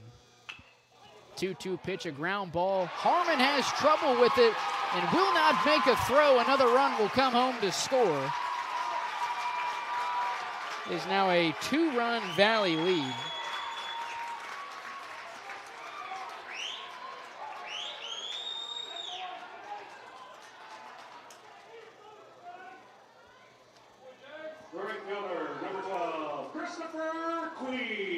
So Copley reaches on the air. Right out, moves to third, and we now have runners on the corners with 2 down, 5-3, Valley leading.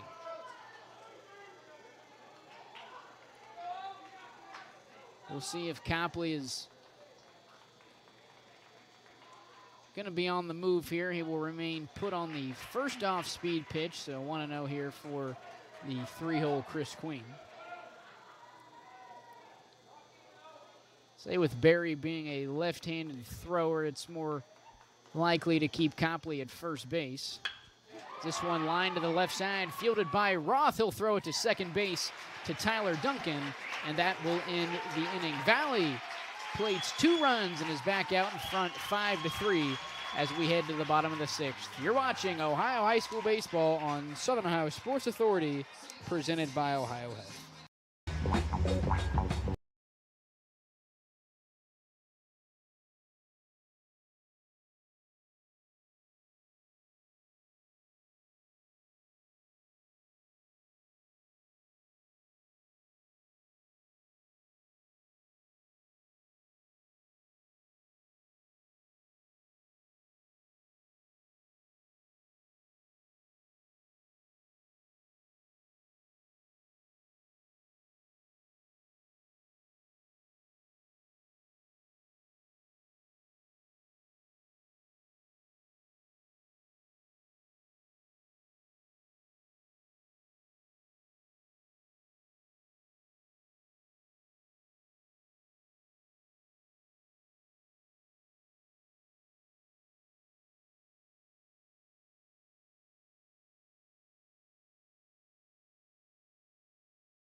So Colin Perry is set to lead things off here for the Trojans in place of DeAndre Barry. So we'll have to wait and see what changes will be made on the defensive side of things, as Barry had moved to first, or moved from first to the mound the last half inning. So we'll see if that changes at all in the top of the 7th. But nonetheless, here's Colin Perry with his first plate appearance of the ball game.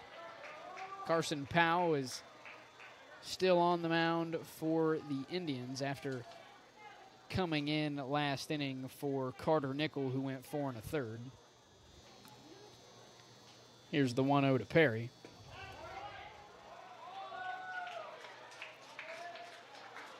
Perry, of course, coming in to the 9 hole, so after him it'll be Jacob Roth and the rest of the top of the order for the Trojans. Here's the 2-0 pitch from Powell outside, 3-0.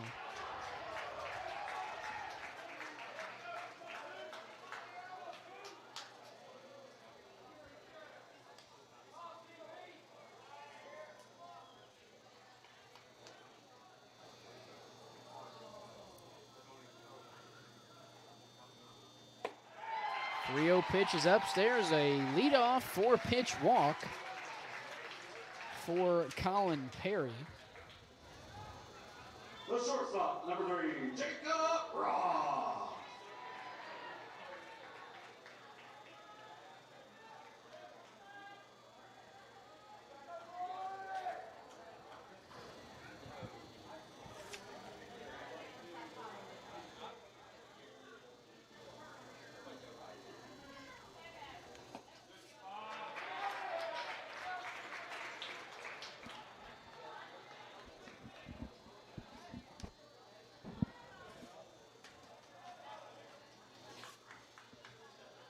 Jacob Roth 2 for 2 so far through 3 plate appearances. Has reached base safely in all 3 plate appearances. Drew a walk in the first and then had back-to-back singles in the 3rd and 4th innings. Now faced with an 0-2 count, 1 man aboard here in the 6th.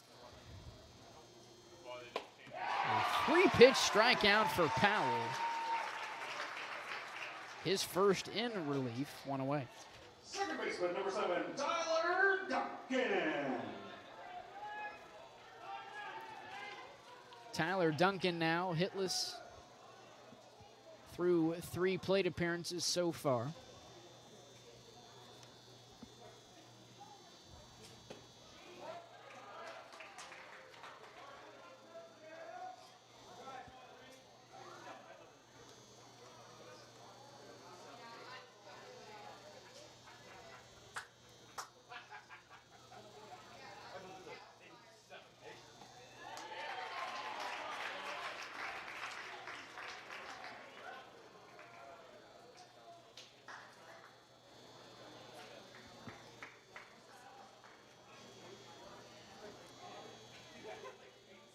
Here's the 1-1 from Powell. Off speed, finds the zone now, 1-2.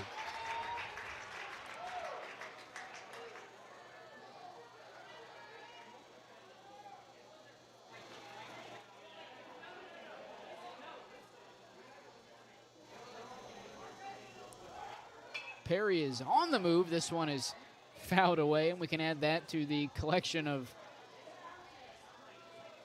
base runners attempting to steal second base and being forced to go back on a foul ball. Usually it's a long list of balls coming in from the bullpen, but not today. It's foul balls on attempted steals.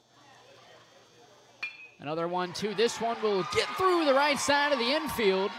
Perry will hold up at second base. A nice throw from right field by Queen.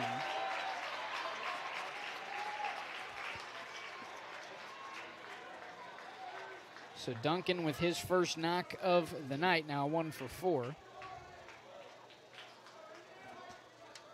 Center fielder, number 40, Reed Pendleton.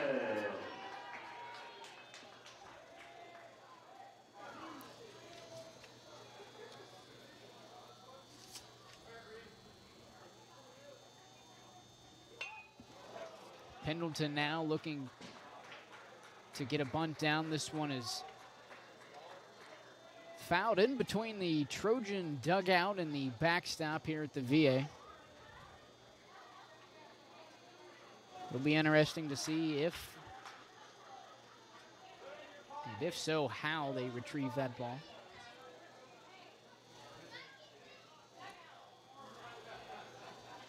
Here's the 0-1 to Pendleton. Squaring around to bunt. Once again, this one is foul, but a little closer this time as it's right down the third baseline and picked up by Coach Duncan at third base. Pendleton 2 for 3 with a run scored, 2 singles.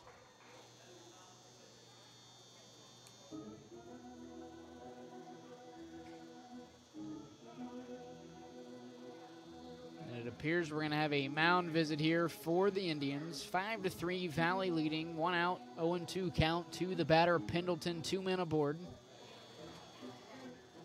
A leadoff walk for Colin Perry, followed by a Jacob Roth strikeout, and then after that, a Tyler Duncan single has 2 men aboard for the Trojans.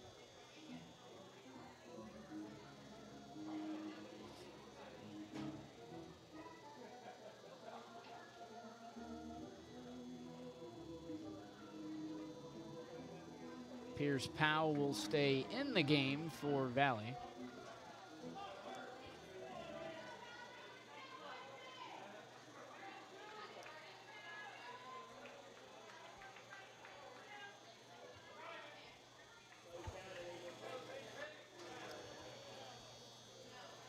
O2 on the way. Swung on and missed back-to-back Ks for Carson Powell. Number 13, J.T. Williams. 2 strikeouts now in the inning.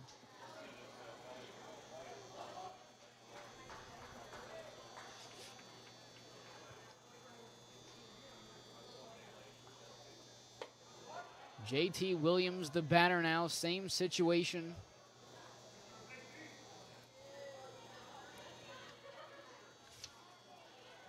Williams still looking for his first hit of the night. 0 for 3 thus far. Here's the 1-0.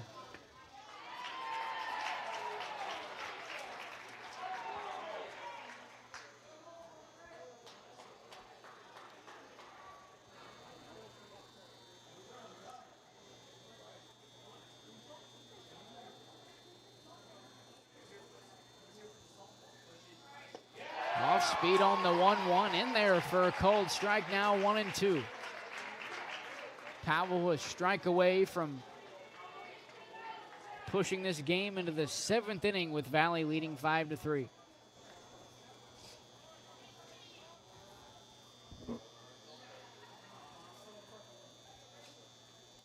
Swung on, strike 3.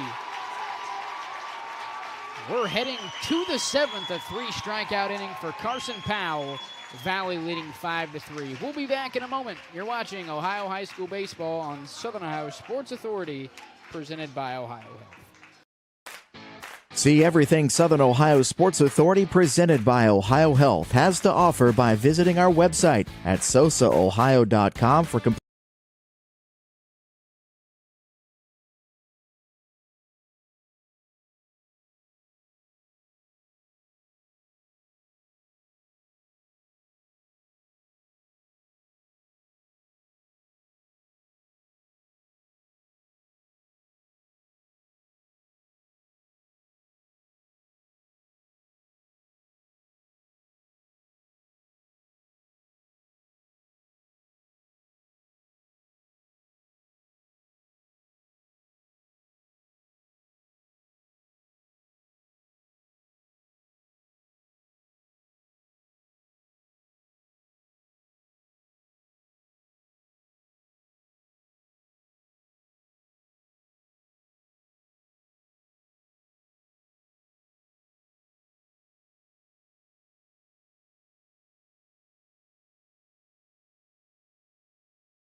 Five to 3 lead, 1 inning to play here in this Division III district final between the 2nd-seeded Portsmouth Trojans and the 5th-seeded Valley Indians. If you're just now joining us, Dewey Daly alongside Carson Francis up here in the John Wind press box, once again at VA Memorial Stadium. Carson Powell, the leadoff man, will be followed by Tate Queen and George Arnett. DeAndre Berry, who came in relief an inning ago for Vinny Leonardo, is still on the mound. Swing to the right side. Duncan the throw onto first base to Leonardo. 1 away. Third baseman number 19, Tate Queen.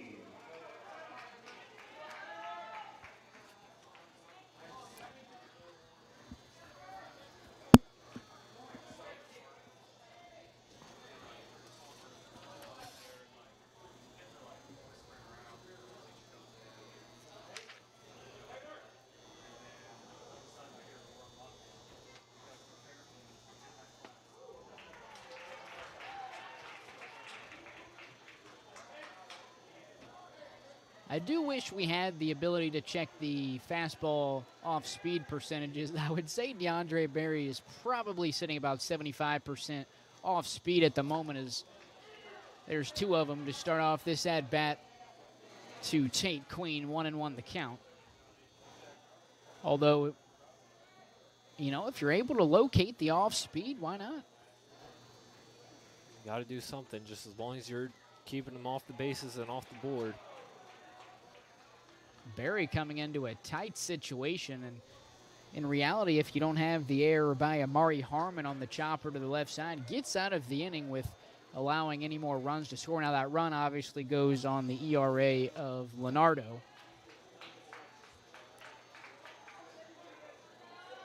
as Leonardo being responsible for all runners on. I don't believe Barry would have been responsible for any, even the man that reached on the air, as that is unearned.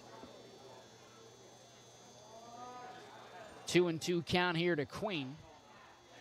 Delivery on the way, sawed off to the right side. Diving is Leonardo. It's a race to first. He will not be in time as Barry had a slow start to first base, so Queen reaches safely on the infield single.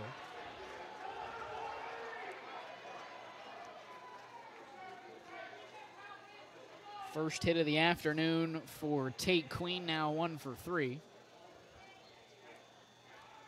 Leonardo appears to still be showing some effects from what I would assume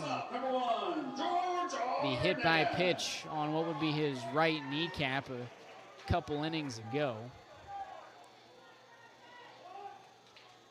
I'm sure that dive for that ground ball didn't really help. Squaring around to bunt is Arnett, a solid bunt to the right side, barehanded by Barry, and there will be no play at first base. It's a great show of speed there by George Arnett. He's been a speedster in every sport he's played and showed it right there, beating out that bunt. And even though Barry couldn't get a throw, I still think it would have been a pretty close play had he been able to make that throw to first.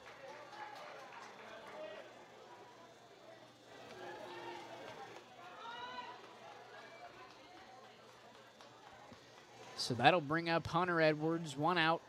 Edwards squaring around to bunt, another good bunt. This one is going to be an infield single, no doubt about it.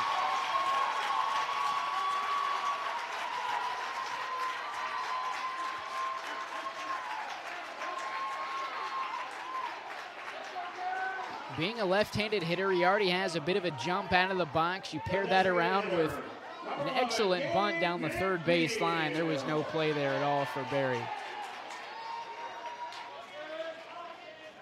So that'll load the bases for Gabe McNeil, who as of now is 1 for 2 with 2 singles.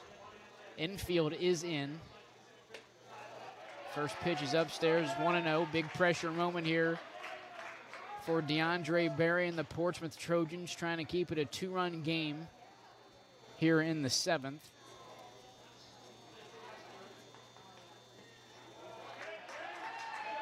Count is now 2-0.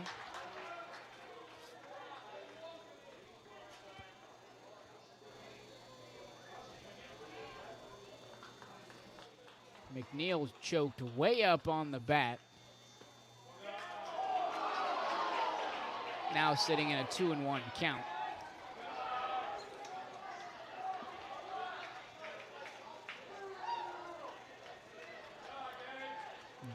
Barry going back to the windup now with the bases loaded. Here's the 2-1 pitch. It's fouled to the right side and out of play, so the count is now evened up at 2-2.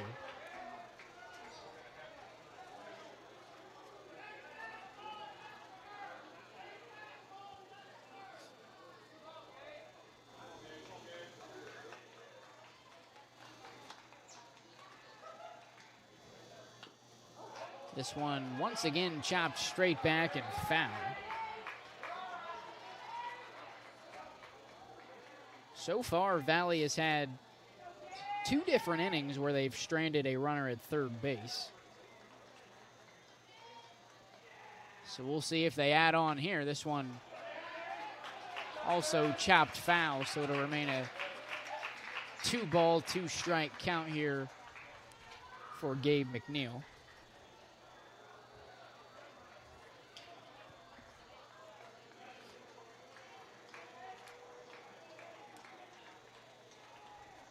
Two on the way. And another foul ball.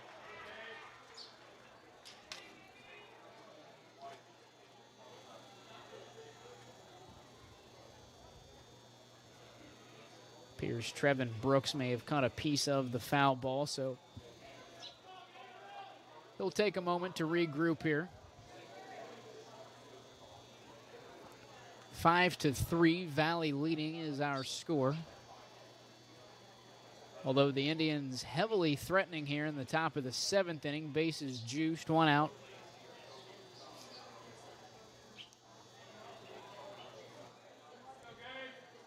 think our home plate umpire ran out of baseballs, so gonna restock him and then we'll be good to go.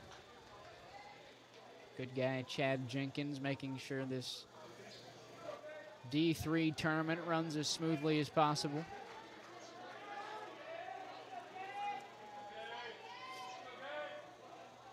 Here's Barry with the 2-2. Another foul ball. That is 4 straight foul balls now. So it has now been an 8-pitch at bat unofficially. I believe that is right, but not 100% sure. This time a ground ball to Roth. He throws home for the force out. Nice play by the shortstop, Jacob Roth, to nab Queen at home.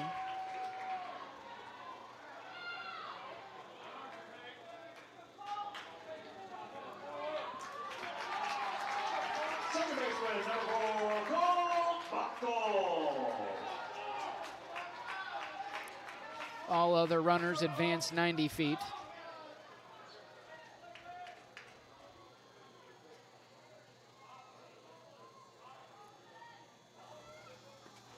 Buckle, of course, has been in this type of position already this game. Was at bat an inning ago with a runner on third and 2 outs, delivered the goods.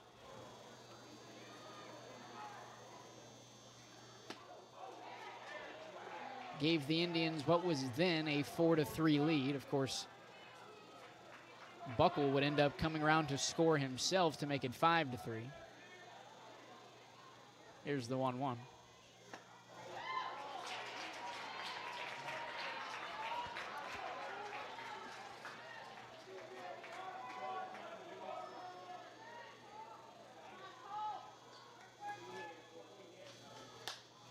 One-two pitch from Barry, off speed and outside, 2-2.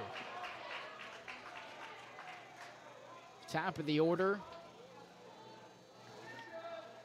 Awaiting on deck in Jake and right out after Colt Buckle, if he were to reach safely. Here's Barry with the 2-2. This one is fouled on the first base line, so we'll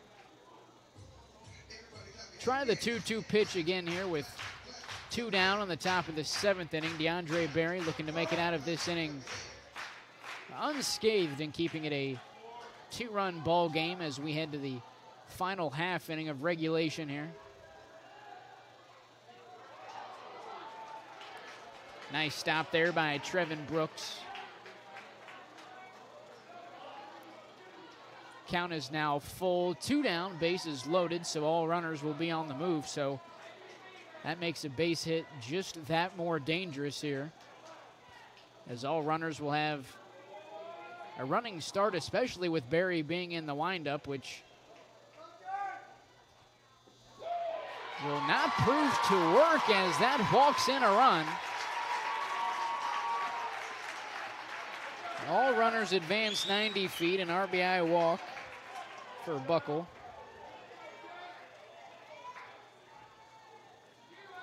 First baseman, number 8, Jake Rideout. Run scored for George Arnett. Buckle now tied for a team-high 2 RBIs this afternoon. Chris Queen, the other.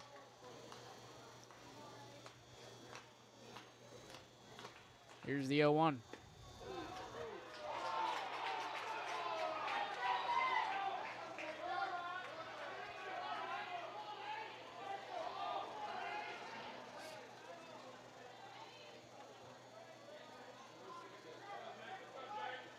Catcher Jace Copley awaits on deck from the windup. Here's Barry, 0-2 pitch, fouled. We'll try it again.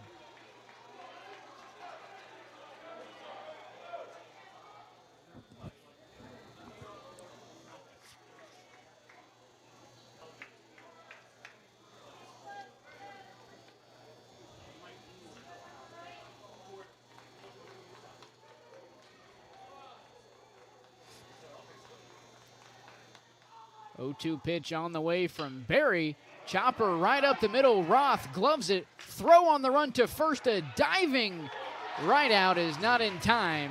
And that will end the inning. Valley gets another one, 6-3 leading as we head to the bottom of the 7th. You're watching Ohio High School Baseball on Southern Ohio Sports Authority, presented by Ohio Health. At OhioHealth, you can see your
A 3-run lead here in the bottom of the 7th inning.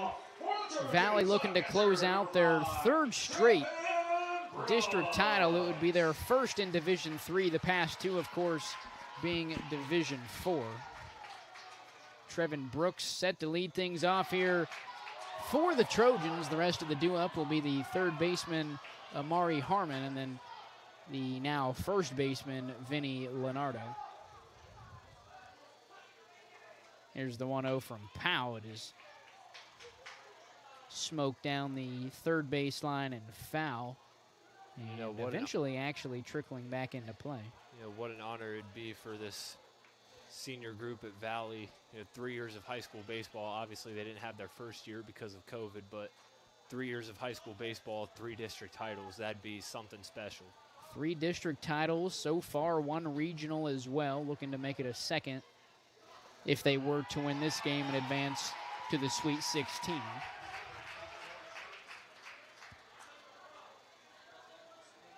Have been, I believe, 2 district titles in basketball as well. 1-2 pitch, skied into straightaway center field. Edwards moving to his right, makes the grab, 1 away. The 3rd baseman, number 15, Amari Harmon. Amari Harmon now 1 for 3, had a single all the way back in the 2nd, has been followed by back-to-back ground outs to 3rd in the 3rd inning and the 5th.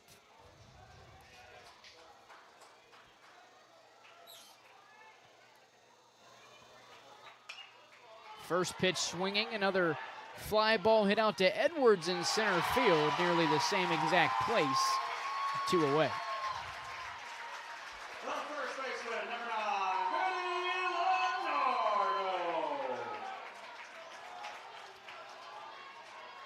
Still a little limp there in Leonardo as he walks up to the plate. You can tell he's still hurting from that hit he took earlier, but he's not going to let his team go down without a fight here at this at-bat. Leonardo 0 for 2. First pitch swinging, fielded by Powell. This one for the district, it is off the mark. I would assume we'll get a pinch runner here for Leonardo, as he seems pretty shaken up, as we will. It'll be number 25, Landon Malone. For the Trojans, number 25, Landon Malone. Although the throw was off the target, I think we're going to give Leonardo a hit there. So he is now 1 for 3. Of course, Malone comes in to run as Leonardo barely able to make it up the base path. Now batting the designated hitter, number 8, Zach Roth. Zach Roth now 0 for 1. First pitch swinging. Down on the count, 0-1.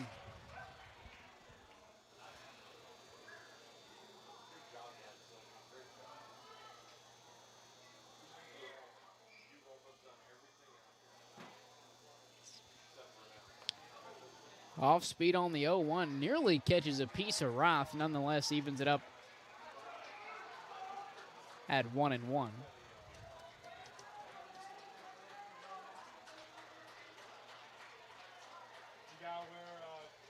Dominic Jackson awaits on deck for the Trojans. This one grounded up the middle, fielded by Arnett.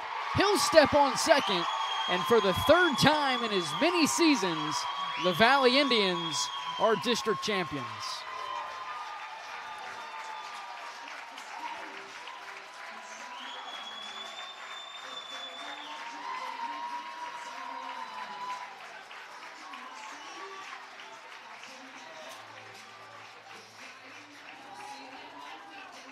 This game was kind of very reflective of how this group of Valley seniors has been over their years. As I was saying, they didn't have their freshman year because of COVID, but they've fought, they've bought in, they've worked hard all 3 years of varsity baseball, and for the third time in their high school career, they're going to the Sweet 16. It's pretty incredible to think about.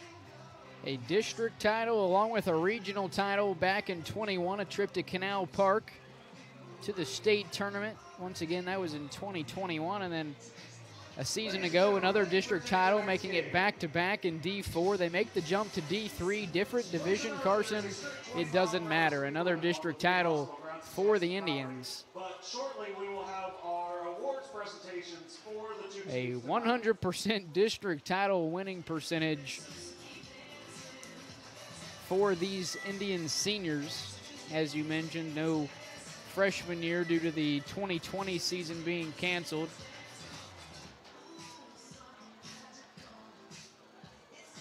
Valley now 18-7 on the season. They'll advance to the regional semifinal a week from today, next Thursday. That'll be at 11 a.m. right back here at the VA. They'll take on the winner of tomorrow night's game between Wheelersburg and Ironton. Carson will have that one live here. Once again, that is at 7:15 here at the VA.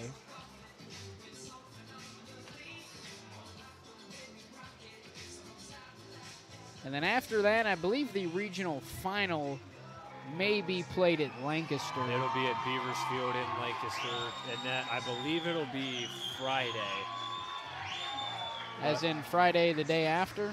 I believe so, but it's either Friday or Saturday.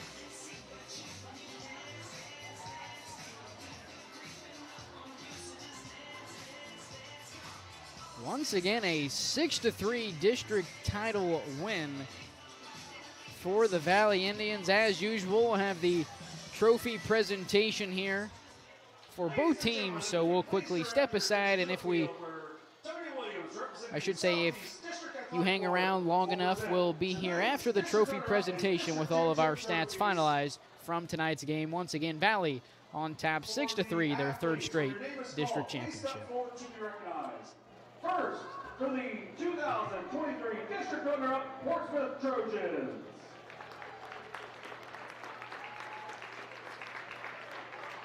Wes Brungan.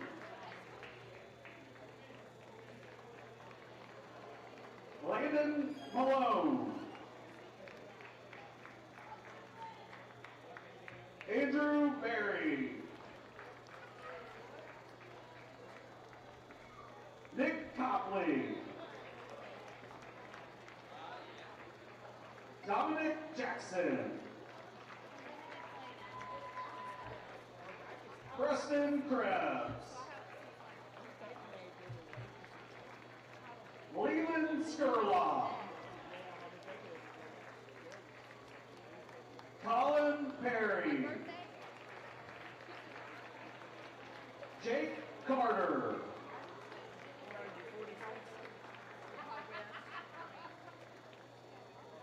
DeAndre Berry.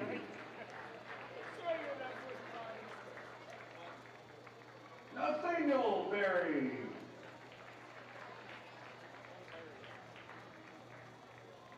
Zach Roth. Amari Harmon.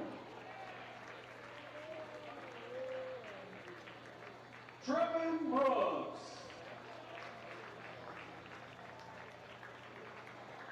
J.T. Williams.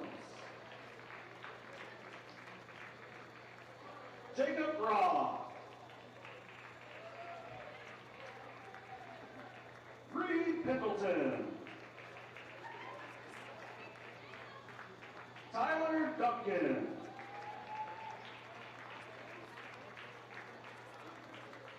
And Vinny Leonardo.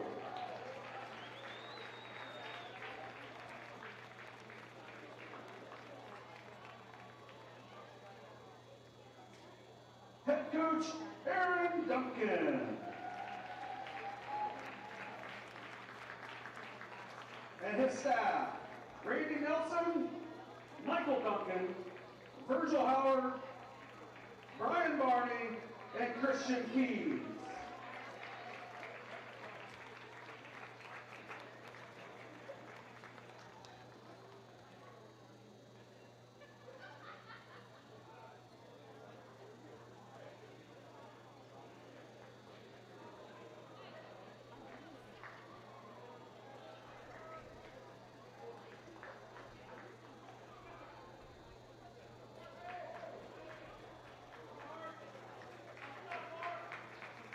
Now, will the captains for the Trojans please come forward for the presentation of the team trophy.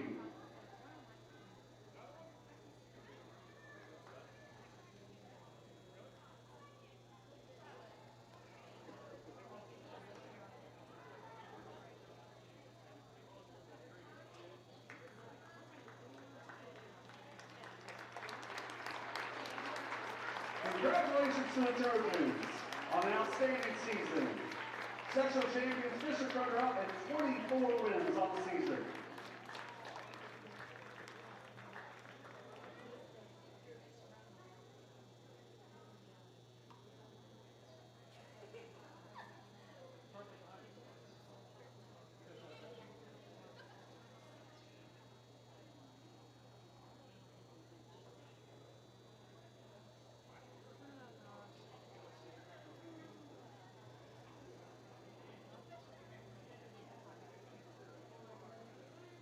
And now, the 2023 district champion in Division III, the Lucasville Valley Indians.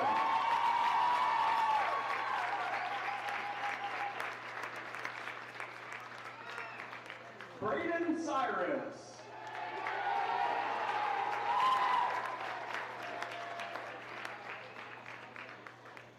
Kason Bauer. Connor Wilson. Brendan Weiss. Gideon Toller.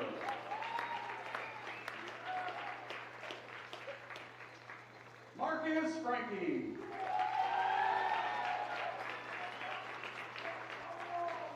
Jarrett Jones. J.R. Holbrook.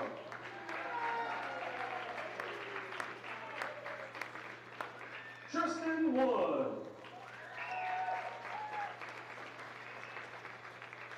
Nolan Barbette. Tyler Johnson.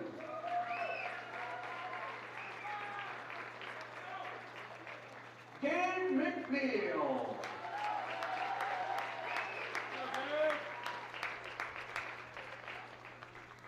Jakin Rideout.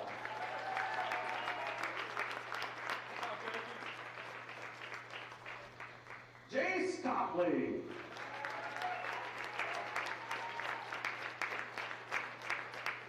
Carson Powell.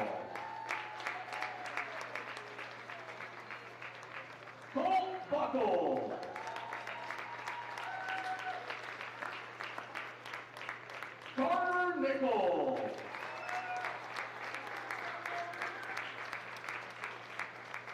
Christopher Queen.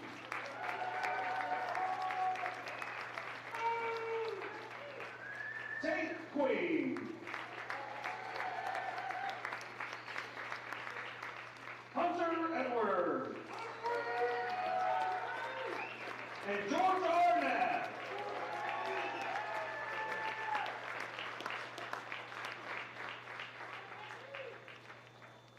Head coach, Nolan Crabtree.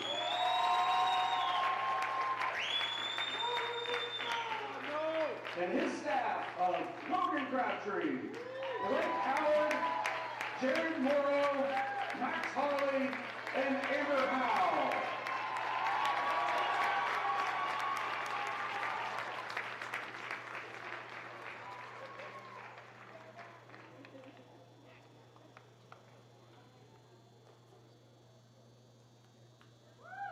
Now, with the captains for the Indians, please come forward for the presentation of the team trophy.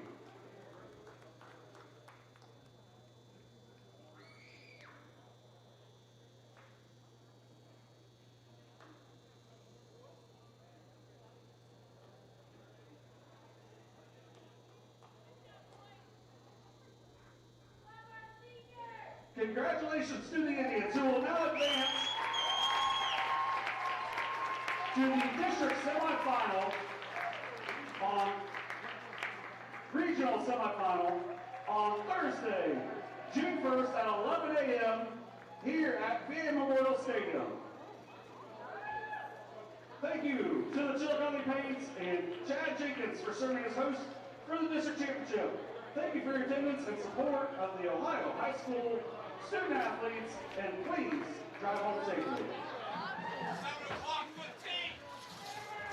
Alrighty, with that, both teams have claimed their trophies. We'll quickly go through the box score here tonight. First, we'll start off with Portsmouth. The losing pitcher is Vinny Leonardo. He goes 5 1/3 with 7 Ks, so really a pretty solid outing for Leonardo. You could tell once he got hit by that pitch that was definitely affecting his stride and definitely affected his overall performance after that. Even now, you can still see he's a little injured with that, so a bit unfortunate there for the Trojans. But moving forward, the leadoff man, Jacob Roth, goes 2 for 3 with 2 singles, also had a run scored. Tyler Duncan goes 1 for 4. Reed Pendleton goes 1 for 3. He also did have a run scored. Moving on, Trevin Brooks goes 1 for 4. He had an RBI. Amari Harmon also 1 for 4, and Vinny Leonardo goes 1 for 3, and that more or less is it for the Trojans. On to the Indians. Carter Nickel goes 4 1/3, 3 strikeouts. I believe that Carson Powell will get the win. He goes 2 2/3, also 3 strikeouts, came in and more or less slammed the door for the Indians. In terms of hitting, Jake and Rideout goes 0 for 3, but did have a run scored. Chris Queen goes 2 for 4, had 2 big RBIs on that 2 RBI single in the 5th inning. Carson Powell, besides what he did on the mound, goes 1 for 4. He did have an RBI. Tate Queen, 1 for 3. George Arnett goes 0 for 3, but did reach base safely on an error, eventually came around and did have 1 run scored. Hunter Edwards goes 1 for 3. He had a run scored as well. Gabe McNeil 1 for 3, and then Colt Buckle goes 1 for 1, had 2 runs and 2 RBIs. And with that, I believe that is all we here at Southern Ohio Sports Authority have for you for this one. Once again, our final 6-3. Valley takes their 3rd straight. I'm Dewey Daly saying so long from VA Memorial Stadium. Once again, Carson Francis will have Wheelersburg and Ironton tomorrow night. That'll be at 7:15. Good night, everyone.